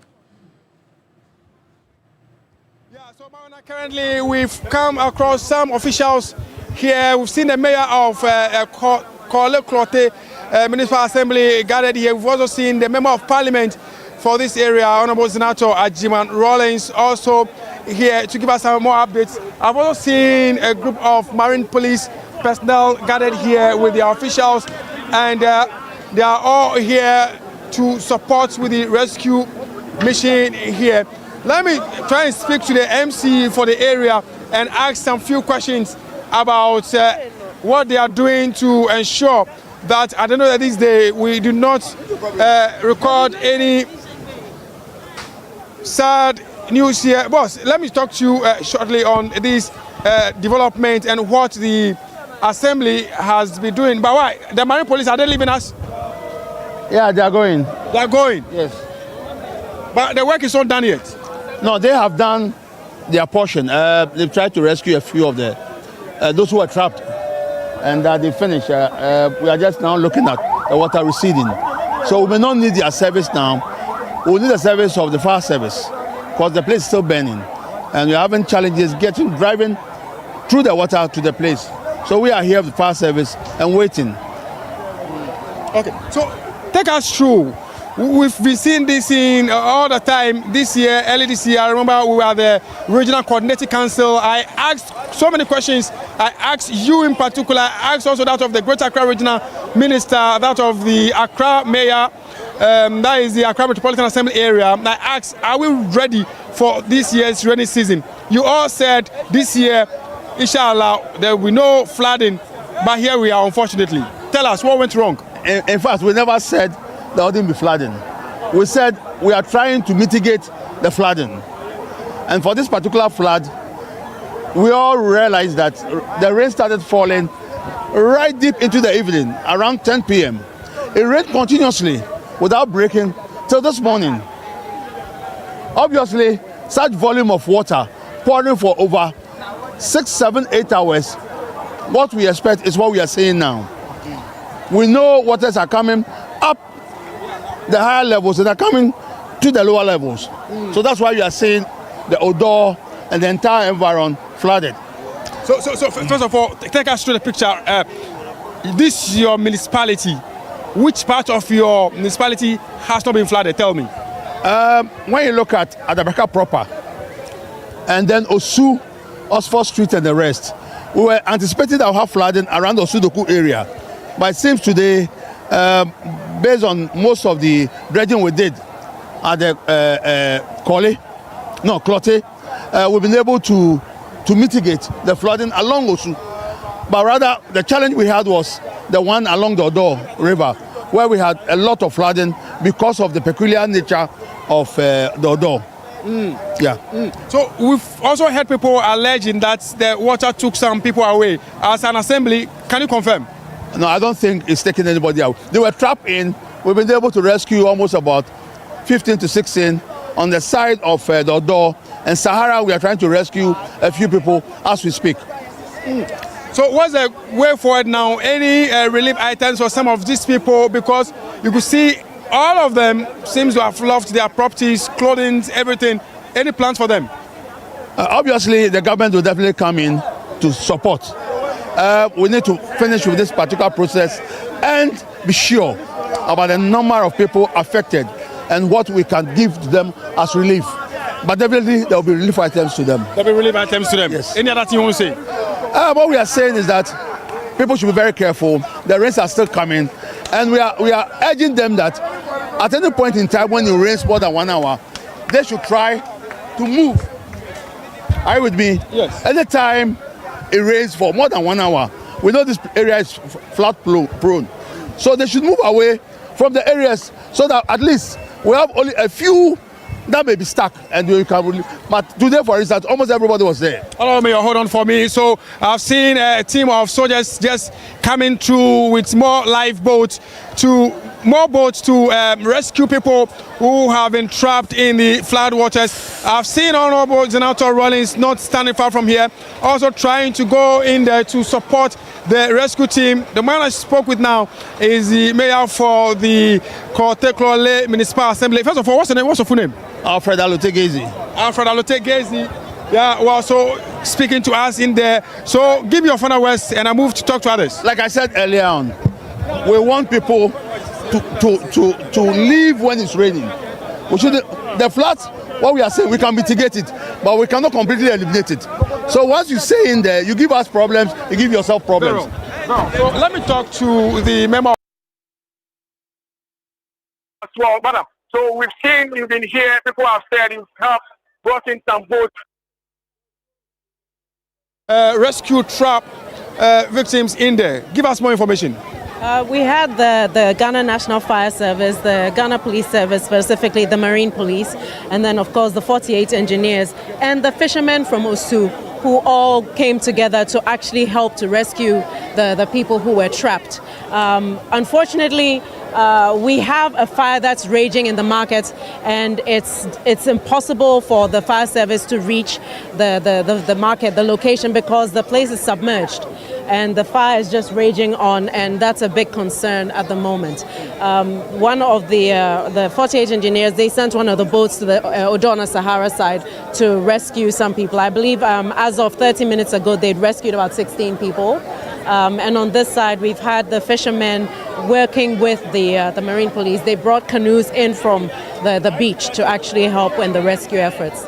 And this is the Municipal Chief Executive, the Honorable Lotegezi, who's been here with his team as well, with the NADMO team. But I think that this is a really important lesson as far as our preparedness is concerned. The fire service are under-resourced, and I believe I'd like to make a call on this occasion for our president to really take a special interest in the Ghana National Fire Service. They are unable at this point in time to address the issue in terms of the fire in the market because they just don't have the necessary equipment. Very well. So if you can also explain to us, we know before this period, both assembly, also members of parliament keep saying that, well, they are preparing dredging places. This outdoor dredging has been, I've spoken with the MCE at length already. So let me just finish with you. We've seen a lot of dredging happening within this area, also because of what we experienced some years back. That's the June 3 disaster. Is it a case that we slept on the job this time around? I think it would be good for you to go and see the places you say are being dredged and see whether the work has been done. You think not enough dredging has been done? I think you should go with your cameras and go and ascertain eyewitness accounts. You be the eyewitness and go and ascertain whether the dredging has been done properly. We seem to have an issue where the outflow points are not allowing enough of the volume of water to go down. We're also aware of the fact that some of the I think the areas upstream where you're supposed to have these holding areas where the water is supposed to remain to reduce the deluge that comes downstream. Going forward, what do you think should be done? I think we have a framework on what we're supposed to do. There's nothing new that I can add beyond the fact that we need to adhere to the rules and regulations with regards to building, with regards to sanitation, with regards to solid waste management, and with regards to consequence management. If people are breaking the law, they must face the consequences. Because when we allow people to get away with doing what they do, the consequence is people who have not done anything wrong suffer when there's rain and we have flooding. We're having areas in Accra that were not flooding before. So we need to really look at what is going on. And not happen just in one municipality. It has to be all municipalities involved, all district assemblies involved. All the assemblies need to coordinate so that one area isn't working and another area perhaps isn't pulling their weight and one is on the receiving end. We are downstream from many of the other areas. And when there's rain up in the mountains, sometimes we don't even have rain here and we end up being submerged. But this has been rainfall on a level that has been unprecedented. So there have been different factors that have come together to result in what we're seeing today. Well, some people allege that the rainwaters have carried some people away. From where you sit as an authority, are you able to speak to that? I cannot confirm any such thing. I have heard some allegations as well with regards to loss of lives, but I cannot confirm. Well, hopefully this is not true, but that is the Member of Parliament for the Klottokole Municipal Assembly or constituency speaking to us there. She sounds very worried about the the flooding situation within this area, because she believes that if proper dredging was done, we wouldn't have gotten to this point. But maybe we should be blaming the MCs. He's still standing here with me. Okay, you want to add something? Please don't put words in my mouth. I did not say it was as simple as not dredging. That's the first It thing. may not just be dredging, but if we did proper I would dredging. like to also mention that the Ghana Maritime Authority also came on board to actually support with life vests for those who were doing the rescue swimming. Very well, thank you so much. But let me go back to the MCE and think that the MCs this time around seems not to have done so much. Let me put this into you. Do you agree? Not you as the MC for this area, but across board, it appears this time around not enough work was done. We've done a lot of work. We've done a lot of work. Almost when you go to every municipality within Accra. But this is the very year that across the rainfall pattern this year has been different. Honorable, we've seen this rainfall pattern before, but what I'm saying is not to this level. The rain that we had today, I've been in this municipal for God knows how many years. What I'm saying is that today's rain that started around 8 p.m. yesterday had rained up to 6 a.m. this morning, non-stop. And no matter the dredging you do, we'll be doing dredging. If you go to the Clotte now, you see how we dredge the path for the water to get into the sea. All along we dredge right down through to the Odo. No, but you can attest to the fact that the Odo has not been well dredged. You agree to that? What we are saying is that dredging is something that Odo is done not within the municipality. It's actually handled by state housing. Okay, they've done some level of dredging, and like my MP spoke earlier, we are downstream. Those upstream, all the silt are collected in the Odo. No matter how we do it, you definitely get silt in it. We are doing our best. When I tell you the budget and how frequently we dredge this, you won't believe it. But we are doing our best. MC, we thank you, but hopefully next year we'll do better when it comes to... We've been doing better. We've been doing better. And we are still doing better. Natural disasters are difficult to curtail. We are doing our best, and I think we'll continue to do our best for our people. Very well. So we've seen more rescue mission happening here at the Odona area, to be precise, where the engineers, the 48 engineers, have brought in more boats to support with the rescue mission. And I don't know what the frustration is about, but we are told many more people are still trapped in there, and it's getting frustrated here now as family members and friends are agitating that they still have their family members being trapped in the rainwaters along that area, and they are asking the engineers to rush to their rescue before it gets too late. So we've seen they've used the boats. They are heading towards that area now to see if they are able to get those who are currently trapped in there, and at least well coordinated by the MC for the area and also that of the Member of Parliament for the area. So we've seen the soldiers coming in this time around with their boats to support the rescue mission here, trying to move the people away from this place so they can get access to the place. So this is the state as the Odona Cycle Enclave now. So these floodwaters you see leading straight into the Odo River and heading to the Adabraka Sahara. Adabraka Sahara is one of such communities that every year we experience flood, and this time around it appears this level of flooding is just too much. The good news is that we have not we've not heard any bad news, even though people are alleging that the floodwaters has carried people away. The MC is unable to confirm that. The MP Kwali is unable to confirm that. So let's pray that I don't know that there will be no news of the floodwaters taking anybody away.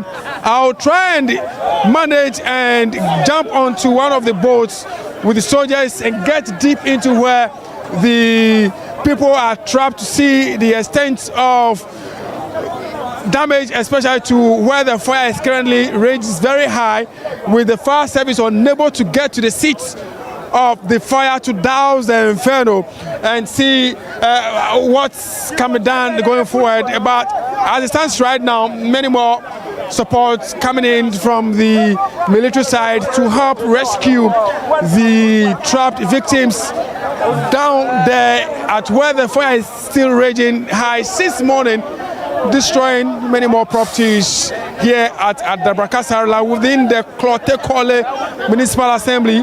All the authorities you can think of are here trying their best to support those trapped in the flood waters now. One other thing you can also see now is plastic wastes taking portion of the flood waters. Obviously, we cannot rule out entirely the cause of plastics in this flooding we are currently experiencing here in this part of the Klote-Kole Municipal Assembly. You see this transformer also stuck in the flood waters. Thankfully, ECG has taken off the power, so there's no cause for alarm now, as the transformer has equally been flooded. And if there's power in, your guess is as good as mine with the disaster that will happen here. But thank God they've taken off the power. So waiting on the soldiers to offload their boats onto the flood waters and moving to rescue those that are currently trapped far away from where we are standing. And that is where we have the Odo overflowing its banks, and they are unable to come out from the place. From the beginning of the morning, we warned that everybody comes out from their hideout or their residential areas. They did not listen, as they were more concerned about protecting their properties. Now it has gotten too late. They are unable to come out from that place now.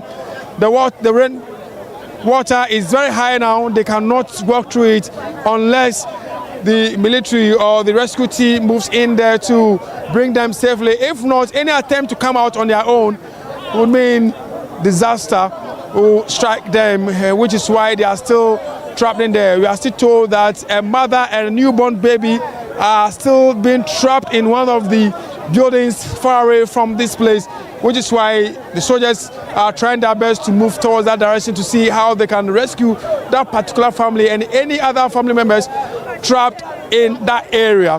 For the fire service, they are still looking on as the fire continues to rage very high, because they do not have the apparatus, they don't have the fire tenders that can drive through these flood waters.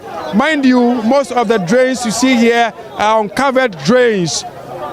Any attempt to drive on this flooded road, you end up falling in a big drain that will become more disastrous to the country, which is why the fire service are not trying any effort or any attempt at all to move into the heat of the fire. Well, the first boat has been brought down, and fortunately we see how they can move in there to save lives and properties there. So the first one is that now, if this boat is able to float on top of the floodwaters, that should tell you the level of the water, because this is a very heavy boat used on high seas and also on mostly Volta Lake.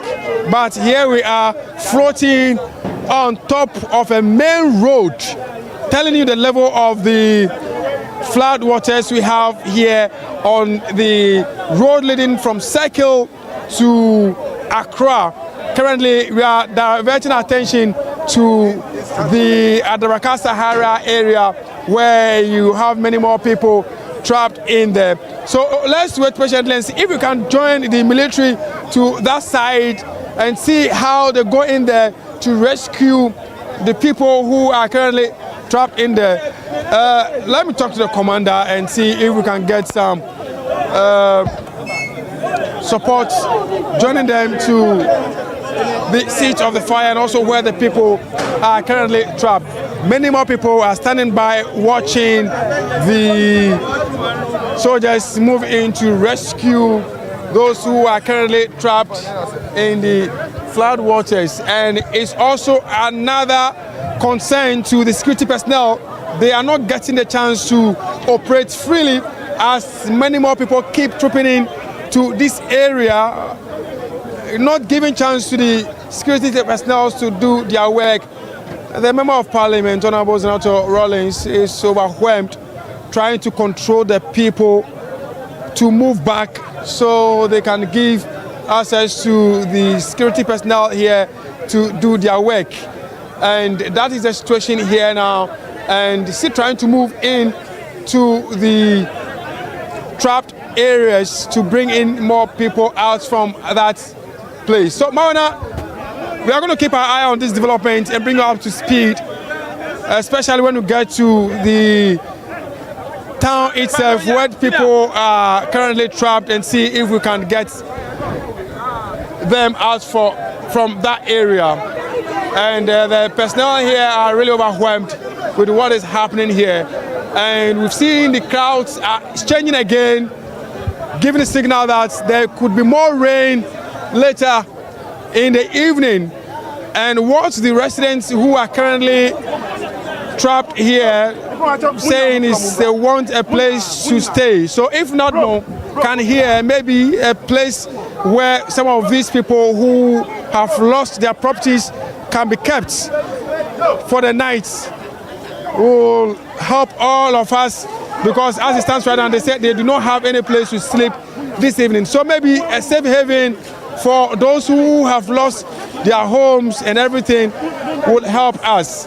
And the soldiers are currently trying to clear their boats of the water so they can move in freely to the location to help.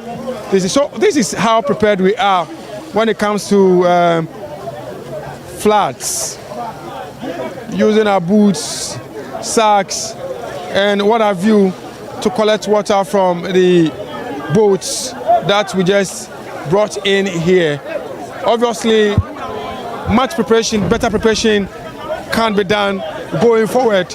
And we've seen this many times. It appears we are never fully prepared for such days, for such periods, and we are always caught in such situations. This must not repeat itself. We must always come prepared when it comes to rescuing people in such situations, because those there already are overwhelmed with what is happening in there, and this must be corrected going forward. If not one can hear us and they can come in and get a safe haven for those who have lost their place of abode, so they can keep them for the time being, will be good for everyone. And Mawana, we are still here trying to see how the soldiers move in swiftly to help the trapped victims. Mawana. Armstrong, appreciate those details there. That's my colleague Joseph Armstrong Gold Alogbe providing a bit more in terms of details for us. I'm sure we can keep those pictures on.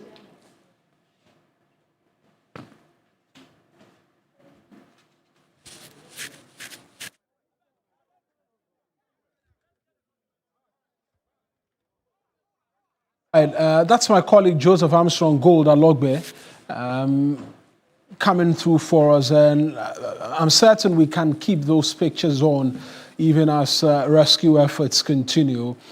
We see fire burning behind. We understand it's a rubber market. Some have described it as a rubber manufacturing area, what have you. As it stands, personnel of the Ghana National Fire Service are unable to access the area to douse the flames. And so the fire rages on. They are unable to reach it.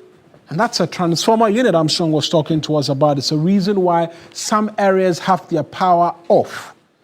For most parts of the capital, actually, we're seeing power off because of the situation as we have it, where the flood waters and what have you have completely inundated homes, and the fear of electrocution. In fact, we've had a case of electrocution already at Alajo, and Mr. Anajo was telling us that, look, they rescued the man. He made his way back inside trying to go pick his TV. He got electrocuted and he died. And so that is one of the reasons, but we're seeing the military personnel seeking to coordinate, amongst many other things, We understand Adabraka Sahara is the epicenter as well in relation to the flooding situation where persons are in need of help. On social media, we've seen footages of persons being swept away by floodwaters as well. And so, yes, the reports are telling us that no casualties, but they cannot confirm on a certain that lives haven't been lost. And if we go back and if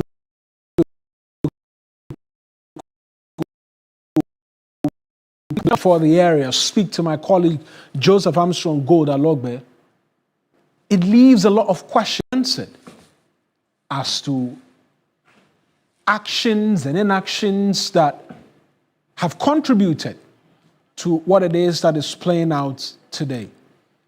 From persons who should know better, should do better, not doing so, to areas which should see activities in terms of desilting, not seeing it in the manner in which we should see it.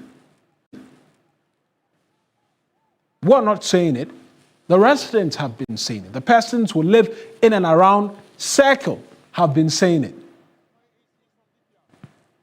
It leaves a lot to be desired as to expectations from assembly persons who should be taking charge and leading the way. That will happen, not all the property. That will happen, not all the properties. Not all the properties will be brought down, and then everything else will return to normal. We will see our neighbors using the rains as an opportunity to dispose of every rubbish in their homes. We will watch on. In some cases, we'll film them for social media purposes. And yet, we will not reprimand them, and we will not report them for acts obviously contributing to everything that we see play out today. I refuse to believe, and for a lot of people who are watching and who've been watching and will be contributing to the debate, will be having conversations on social media in our small nooks and crannies in respective areas, will come to the conclusion we need to do something about it. Something ought to be done. I refuse to believe there is a lack of engineering solution as to the problems in Accra in relation to flood. To say there are no solutions and to think, the Member of Parliament put it rightly, Dr. Senator Rollins, the plan is there. Everything that is supposed to be done is known. And yet, we circle back every year. We pretend to ask the same questions, myself inclusive, of NADMO, of the Regional Coordinating Council, of Metropolitan, Municipal, and District Chief Executives, and we dance around all of the issues until the rains come again. And dare I say, within this period and within this year, should the heavens open again, we will see a situation perhaps worse than this. We'll see people gather, we'll see canoes and boats out on floodwaters again.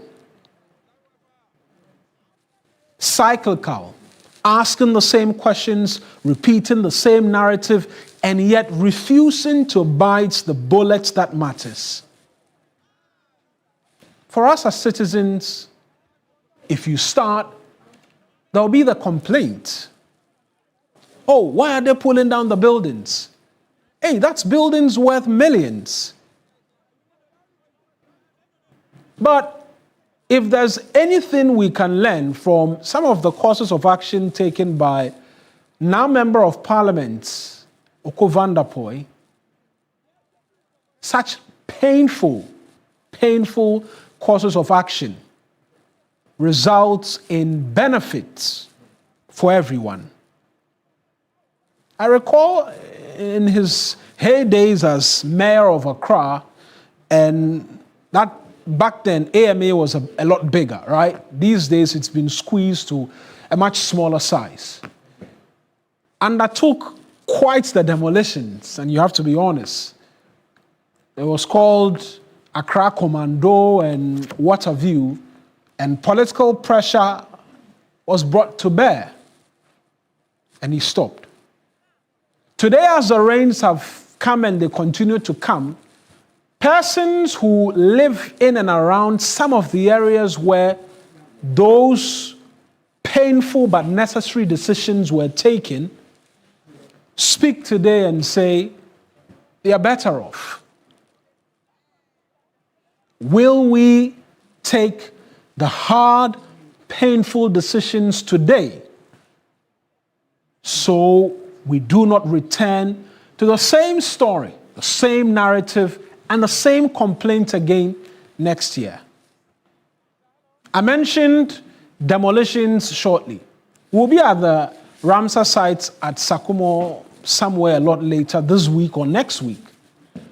We'll attempt to pull down 1 or 2 structures.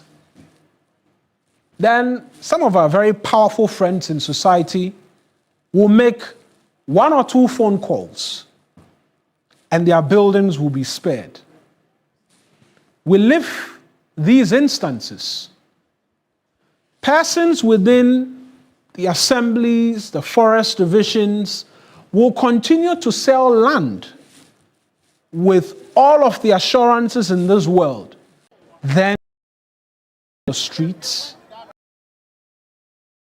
just like we're seeing today, and it will go on and on and on.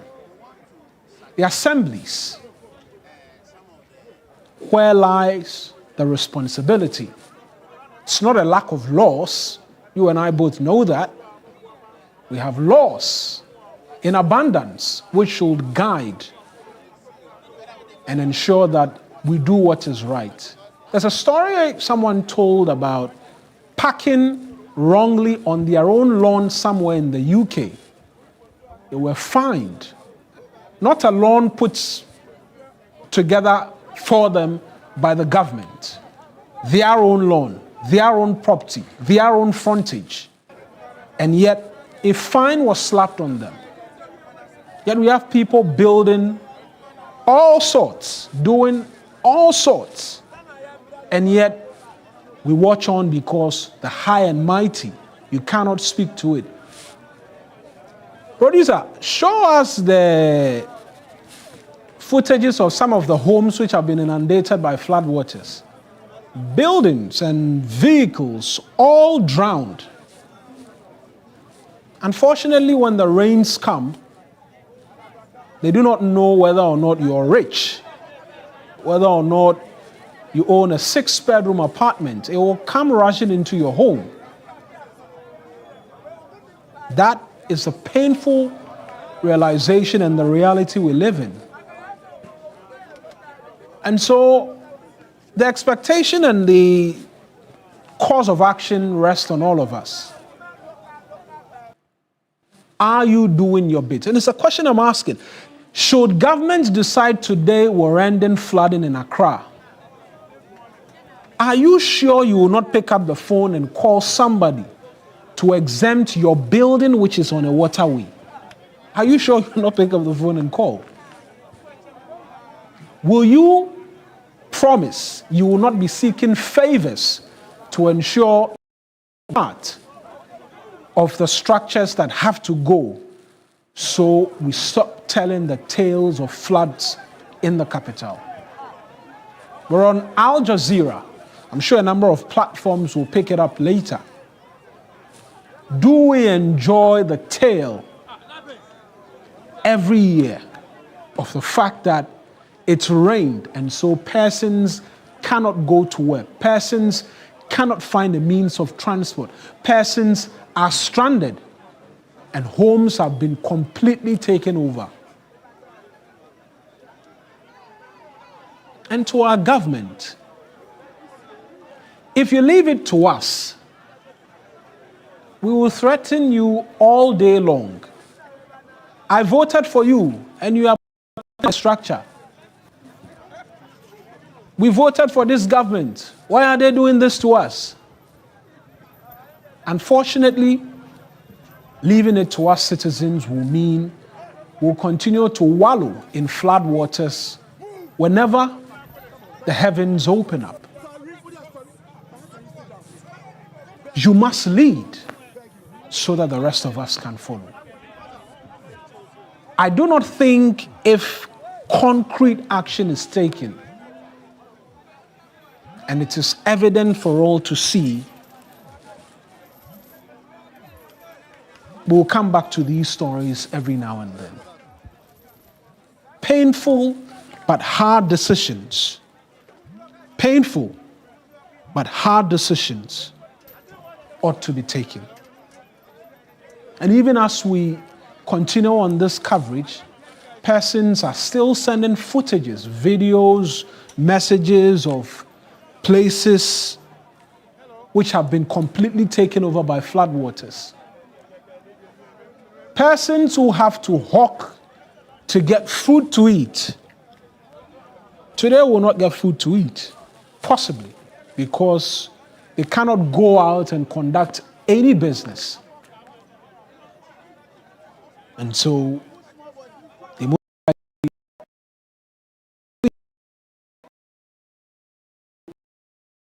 footages showing you flames and smoke billowing into the sky.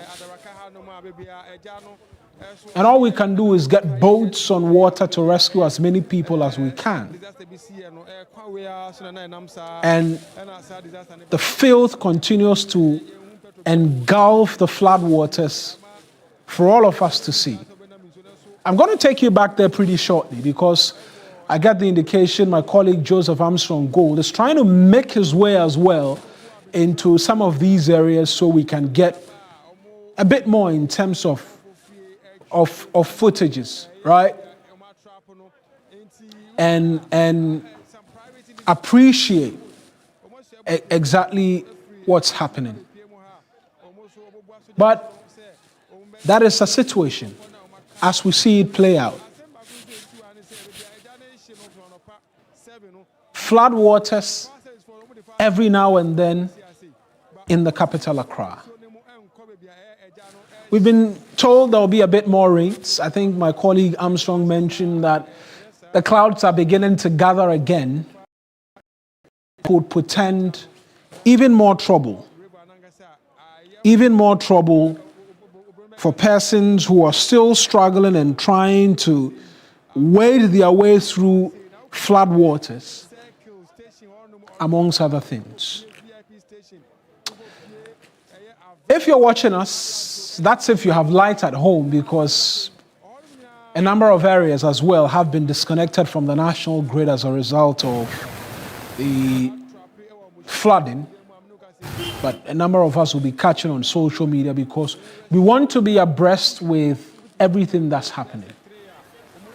Right? We want to be abreast with everything that's happening. And we're continuing to bring you live coverage of it all. But a reminder as well that if you find yourself in an area where you're in need of rescuing, the numbers are flashing on your screen by which you can call and get the needed assistance from wherever it is that you are. This is TV3 as we continue in this coverage for you. We've been on since midday, providing details as to the floodwaters and what we've been seeing play out all throughout today. It's been rains that started from late somewhere in the evenings of yesterday, began to drizzle here and there, and the heavens let down heavy rains. Roads were blocked, completely taken over by floodwaters. Persons who tried to make their way to work very early were successful. Those who tried after 7 a.m. and the likes could not, amongst many other things. And it's been a day where Accra has come to a halt because there was that stay-at-home directive. Some call it an order, some call it a caution by the Interior Minister as well, urging persons to stay home, and they've done that. The day is practically grinding to a halt, right? About an hour and 52 more minutes for official closing time in terms of government locations and workplaces and what have you. An entire productive day has gone. It's a Monday actually, completely, and nobody's done any work. Should there be a bit more rains tomorrow, or even this evening, which will add on to the troubles that we're experiencing as we speak, then it could be another day of productive work grinding to a halt. And I'm mentioning productive work because the Greater Accra region is an important region in terms of productivity in this country. We had 2 to 3 weeks of lockdown in 2020, and the stories of how the Ghanaian economy suffered is very well documented. And so we understand the workings of the Greater Accra region and its importance in terms of national economic output. So it's one day gone of pretty much no work done. Exams were supposed to be written today. You saw the registrar of the Ghana School of Law as well issue a statement asking that persons stay home and return until it was safe enough for the exams to be conducted, amongst other things. There are those who say that directive was not really clear as to whether or not you should return now that the rains have stopped, or the exams will be scheduled for another day. Well, we'll get a bit more in terms of clarity on that front.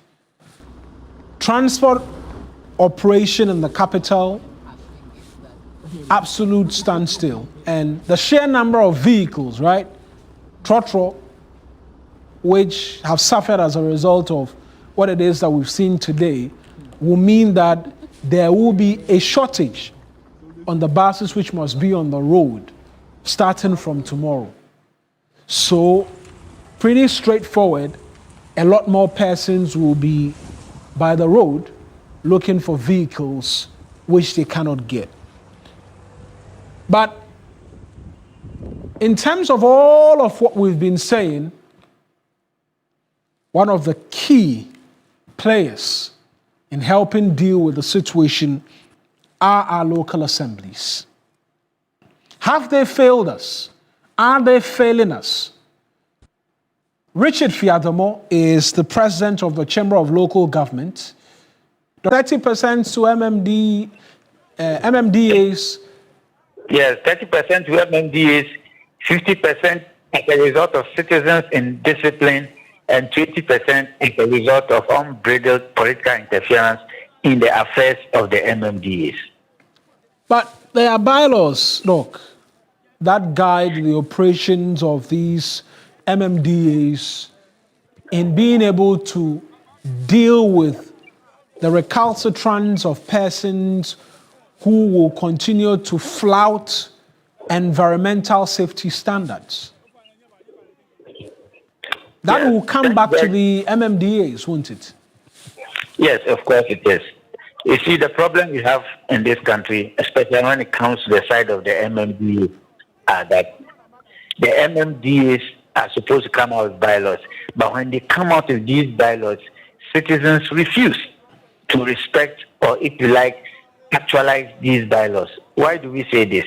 The MMDAs are representing the citizens through their assembly members. So when the General Assembly sets and come out with a bylaw that this area is supposed to be reserved for a ramfire site, this area is supposed to be reserved for storm drain, this area is supposed to be reserved for smaller drains to be done, and this place is reserved to hold water. It is clear. But what do we see? We now see citizens putting containers, putting kiosks, and other things in areas where these areas have been already demarcated by the assemblies. The problem the assemblies, however, have is that They do not have full control over the areas in a 24-hour supervisory manner, to the extent that assemblies don't even work during weekends. So sometimes citizens go to put containers, they start fiscal projects, and they do not go to the assembly for permits. And when it happens that way, the assemblies become overwhelmed. Now, it now comes at a cost to the assembly to now undertake demolition exercises. And these demolition exercises are damn expensive to the assemblies. When we need money to develop our local economy, when we need money to create or engender jobs to be done by people, we now use our money to go and solve issues that are largely indiscipline. I also agree that there are some corrupt assembly officials who see people putting containers, who see people putting kiosks, putting fiscal structures in areas where they are not supposed to do. Sometimes they use the back door, collect money from there, and thereby legitimizing that. But at the end of the day, it is the duty of the citizens also to respect the bylaws of the assembly. Another problem we have, which I mentioned earlier, is this unbridled political interference, where when assemblies identify areas that people have encroached illegally, people have encroached without permit, and when they want to take action, the next thing we see are people from the central government now calling the assembly to hold on, to put on brakes and all those kind of things, because people who they want to remove or reject purportedly voted for them or did not vote for them. And when these things happen, it doesn't allow the assemblies to be able to do the work that they have to do. As you go and see the assembly, they have crack engineers, they have crack quantity surveyors, building inspectors and all that. So professionally, the assemblies are ever ready to crack the whip. But more often than not, they do not get a chance to do. And I dare say that you, the media, you are also a problem sometimes. When the assemblies need to undertake demolition exercises after the people have been informed, given 2 weeks, 3 weeks, 4 weeks notices, and when the actual demolition is supposed to take place, then you have the media giving unfettered access to the very people who have done the wrong thing for which the assembly wants to crack the whip, and then you give them a chance to say all kinds of things. Then people who are at the top who do not even know an action like this is going to take place now hears those actions through your media platform, and they now interfere in the work of the assembly. So it is an issue that has to be dealt in a very holistic manner. If you single the assembly alone to blame them, yes, they are entitled to some of the blame, but I can also tell you on authority that the assemblies are overwhelmed sometimes by the citizens' indiscipline and the unbridled political interference that we see often and often. So there is the acceptance of all of that, right? Granted, we're accepting this analysis. How do we begin to forge forward in making the assemblies a bit more effective? Because we've told this tale for far too long. Something ought to change to result in the assemblies being able to deal with these issues better and ensure we don't return to conversations like this every year. You'll agree? I agree with 100% on that score. And what it means is that if you look at the June fire disaster that happened about 11 years ago, clearly we are seeing similar things. The only thing we are not seeing this year is a fire. We only hear about one place that there is fire, but we are not seeing that kind of death that we saw. And it appears we've not learned any lessons. And you see, if you want decentralization to work, then we should allow the MMDAs the free hand for them to do whatever they have to do. If an assembly insists that no, this place has been encroached upon, this place is supposed to serve as a drainage area, it's supposed to be a place for storm drain, and they want to crack the whip, the media, the government, and all stakeholders should support the assembly. But it appears over the years we have glorified and disciplined to the extent that people think that when they do some of these things and the authorities want to act, then there are some people out there who can be called to help in the situation. So central government must come in. Anytime it happens this way, we see NADMO going around. NADMO is not a decentralized institution. It's a government institution that is working, and they have offices also in the assemblies. When it happens like this, when it comes to spatial planning, when it comes to development planning, disaster management, all these ones will have to be together, and it is happening at the assembly, what they call the SPCs. So clearly, when the SPCs come out and then they give recommendations which must be implemented by the assembly. We should allow the assemblies to work. That is the only way we can minimize, if not completely eliminate, the kind of flooding situation we are seeing in the country. Let's allow the assemblies to work. They have been established by law to be in charge of development control. The assembly is the only institution to give permits. So when people do not collect permits from the assembly and the assembly wants to take action, we don't want the media, we don't want politicians coming in trying to stand in the way of the district assembly. And that, for me, is the only way we can minimize this kind of flooding that we are seeing. At the end of the day, some structures, as we speak, are the flooding is as a result of some structures being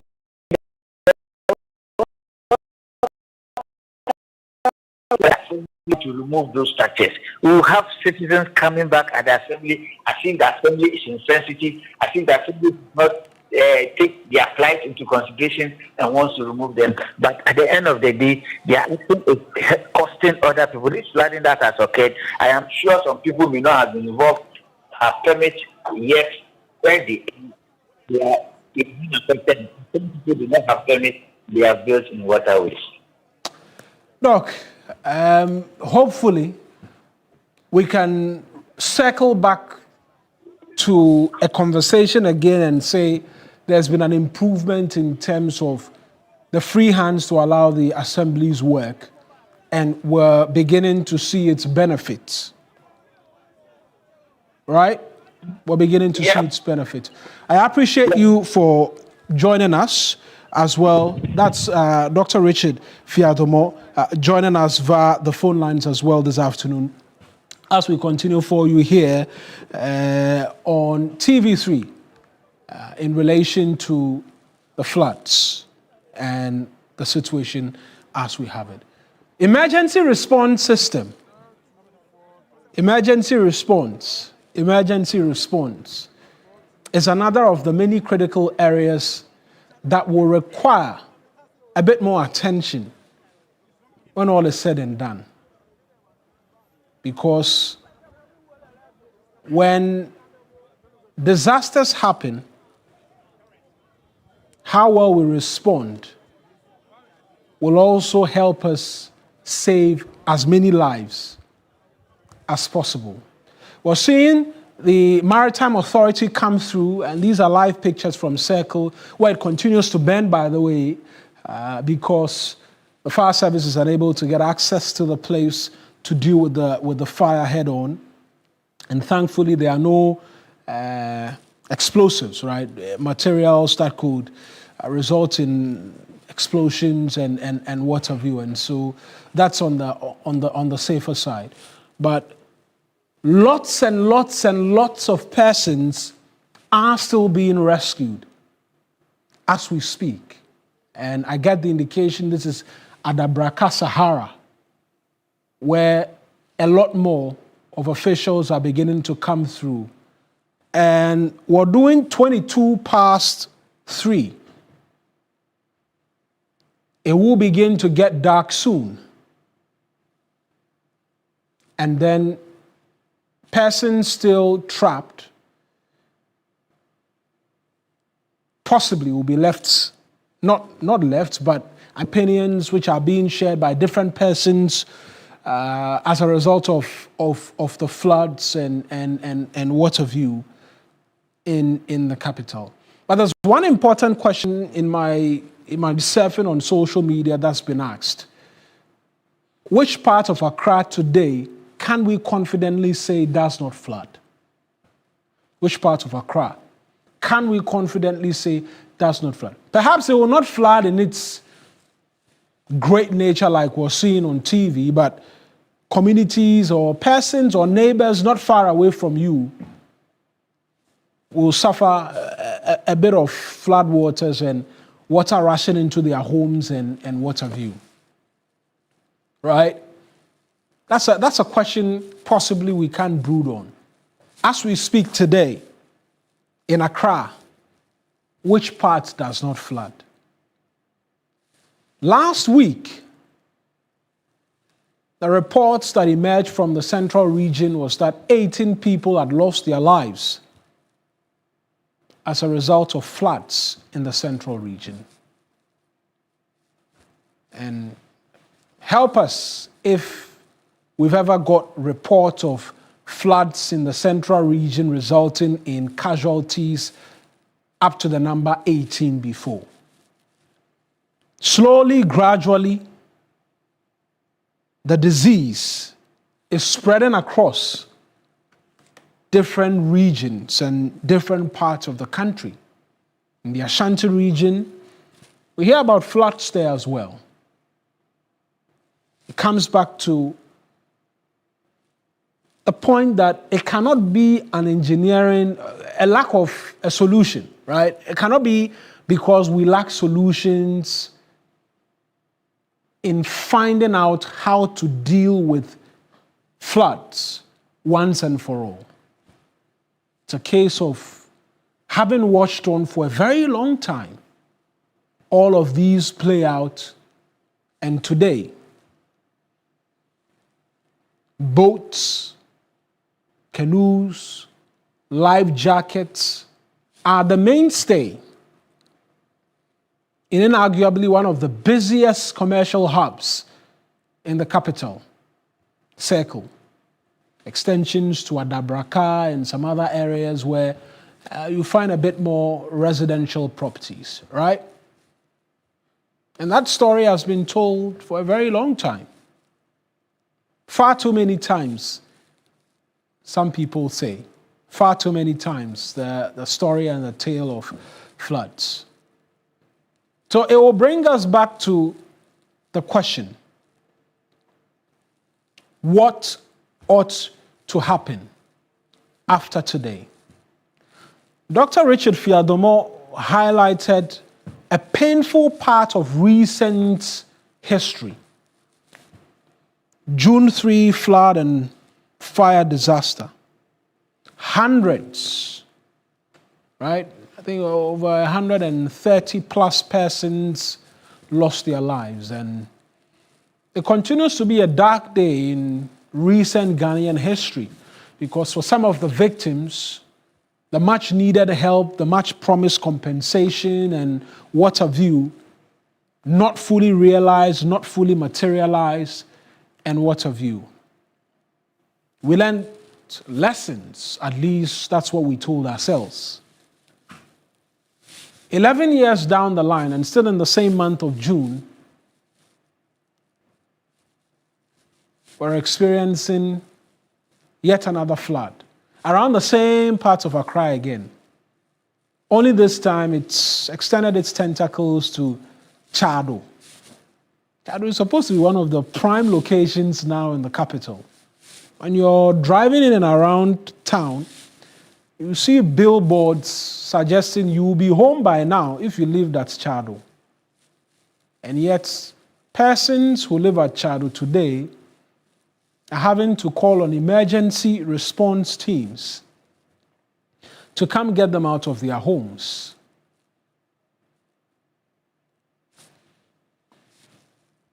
That leaves a lot to be desired. And that certainly leaves a lot of question demanding answers as well. And so rescue efforts continue in the capital Accra as hours of rain, prayers and the likes, all contributing in their very small ways to help rescue as many persons as possible from these flooded areas. That continues to be the sights that we see here in the capital, Accra, on the 29th of June. A reminder that we're 3:30 as we continue for you here on TV3. The good thing is that because the rains have subsided, we are hoping that the extent or the height of the water will decrease so that we can be able to carefully proceed. Mind you, our car also has electrical components, and so proceeding into this water can again even affect the electrical components and might even render the fire tender out of commission, which would then affect future fire calls. But let me mention this, that I'm at Alajo now, around the railway line, and a man believed to be in his 60s. His body has been washed over here, and so I'm even here at the scene right now of the man who is believed to be in his 60s. Nobody seems to know who he is or where he comes from, but his body is lying here right now. I've placed a call to our communication department to relay to our brothers, the police, to come with the body back to get the body of the 60-year-old man. And so one body has been retrieved at Alajo as we speak? Yes. I'll send the video to your producers to later. I'll send the video to your producers to later show it, but that's the extent of the damage. The man believed to be in his 60s is currently lying here. I've placed a call.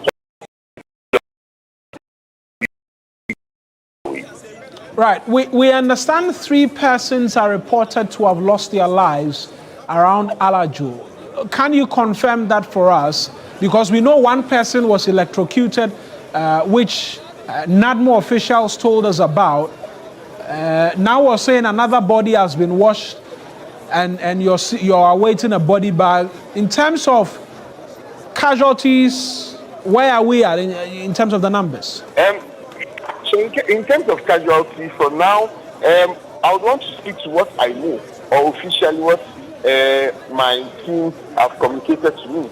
And so this is the first casualty that I can personally testify. Since you mentioned the one from NADMO, I'll do a follow-up since I'm already at Alajo and probably confirm that one. But I can just confirm of the male who has currently been whose body is currently lying here at Alajo, near the railway line. Yes. But any reports from Wager?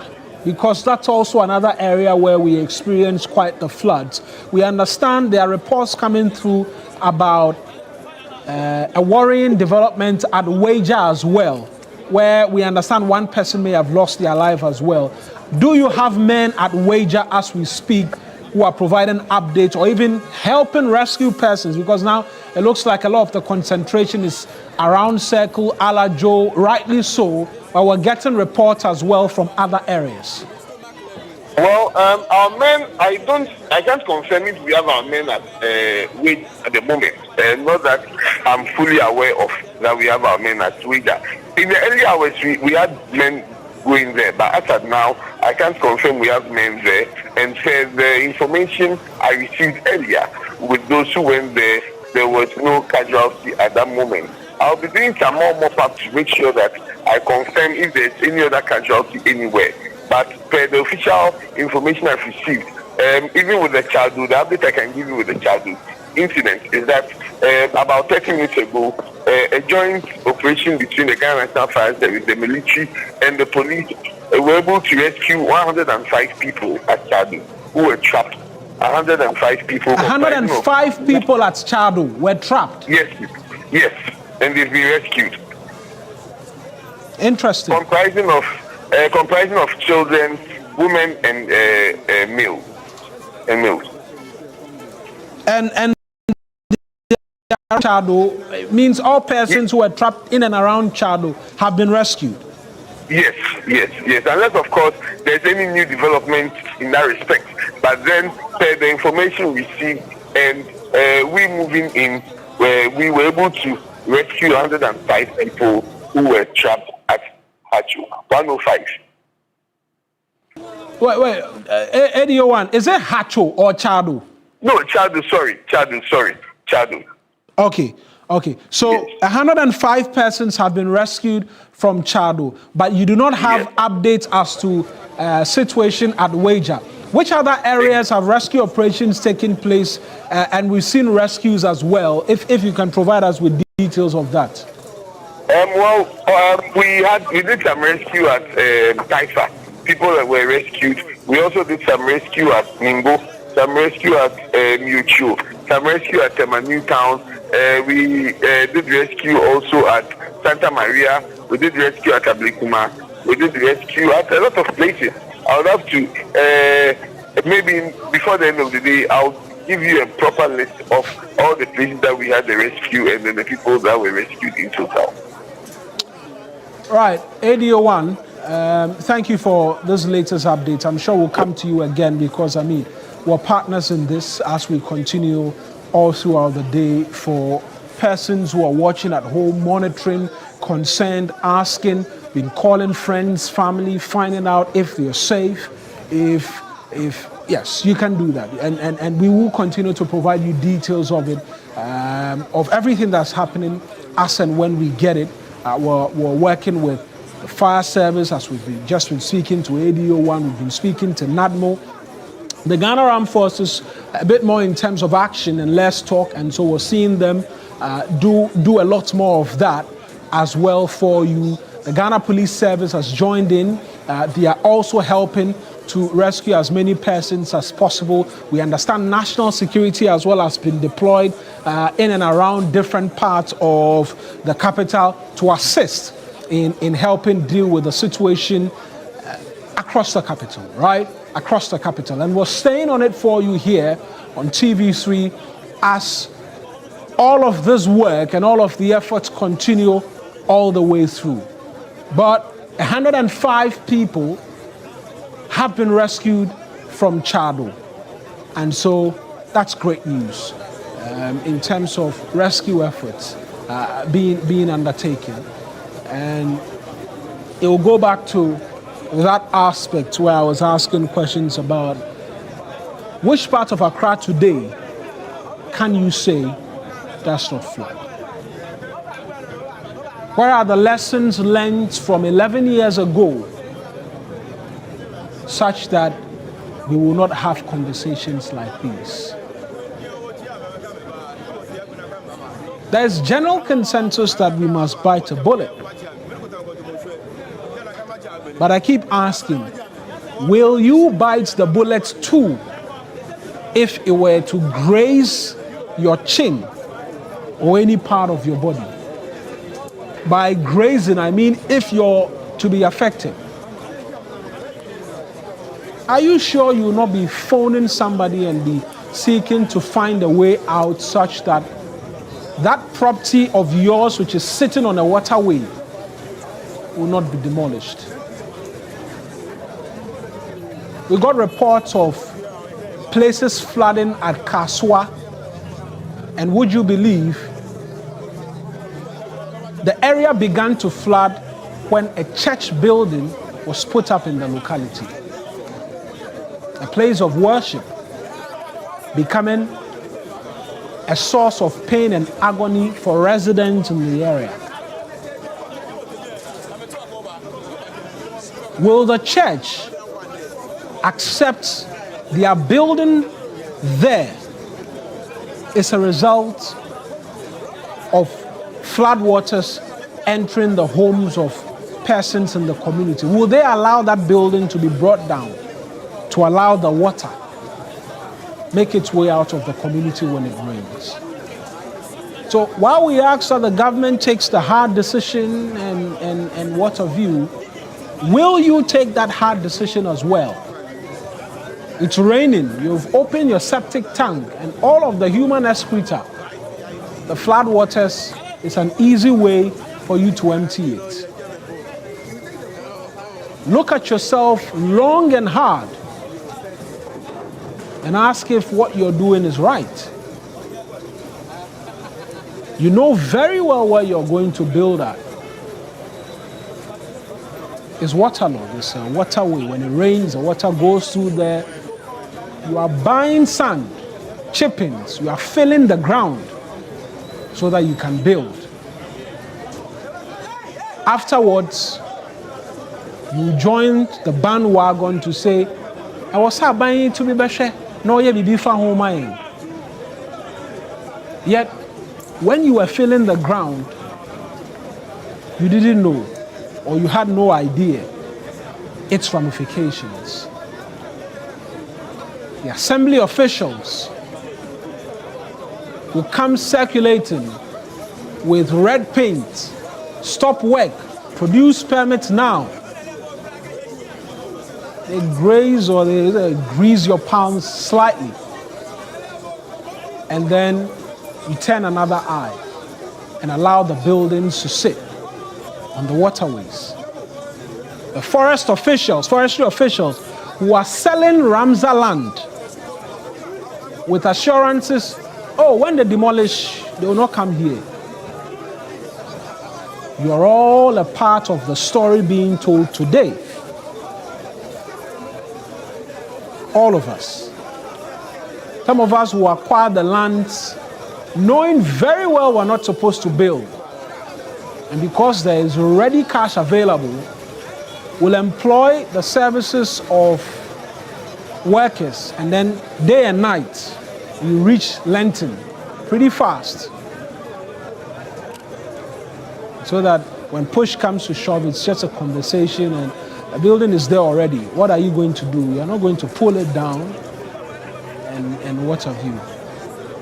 We're all a part of this big conversation that we ought to have. Because if you don't want to say it, I can say it on your behalf. You are tired of having to talk floods every year. Next year we'll turn 70.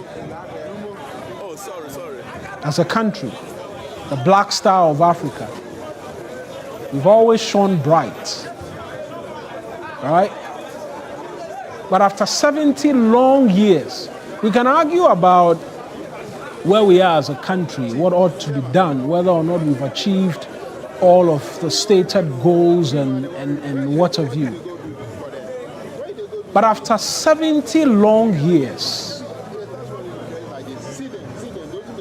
if we're having conversations about floods every year, it means we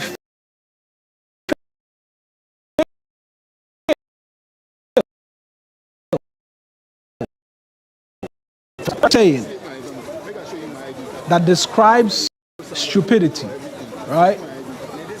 Doing the same thing over and over again for the same results. 70 next year, God willing, 6th of March, 2027. We will blast Osagyefo Dr. Kwame Nkrumah's at long last, Ghana, your beloved country, and 3 months after that,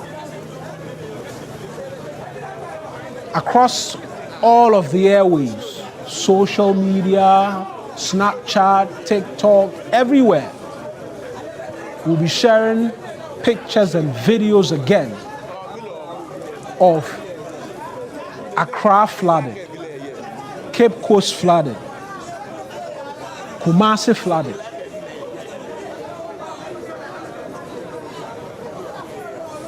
That should not be our story.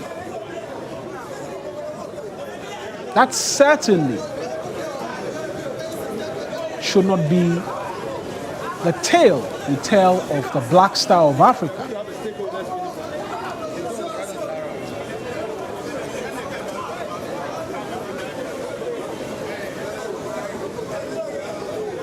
Right. So we're going to take you back to Circle, where my colleague Joseph Armstrong Gold is stationed, and rescue efforts are still underway, and take you to listen in live to a number of the development as well, even as the Member of Parliament and a host of others continue to make their way there. And we'll get you a bit more in terms of perspective and expert opinion, even as we continue on this live coverage. Let's take you to Circle.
you didn't tell me anything. I'm like you tell me. But you're telling me I'm like you tell me property. I'm like they come the neighbor and I will say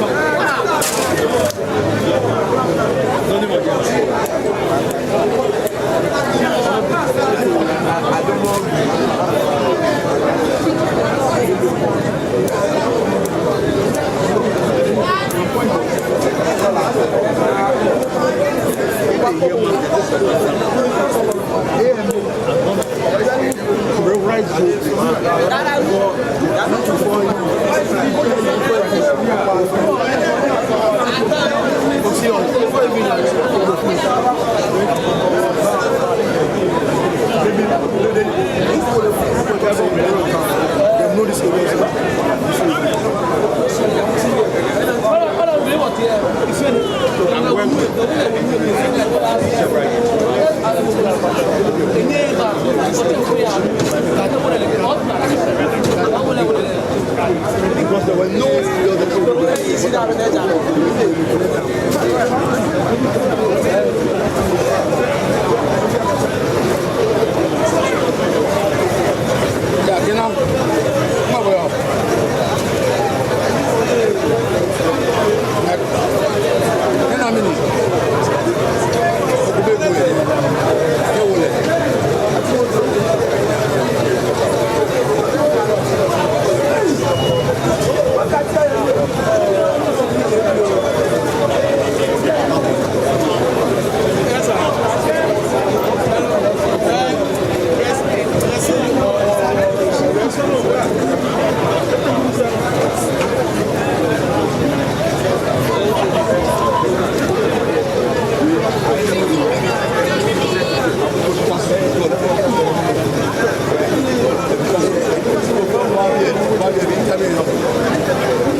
What?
how we start. Kalema butu boy. Swine.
Let's let this one go. Walk inside. They should come. We need it.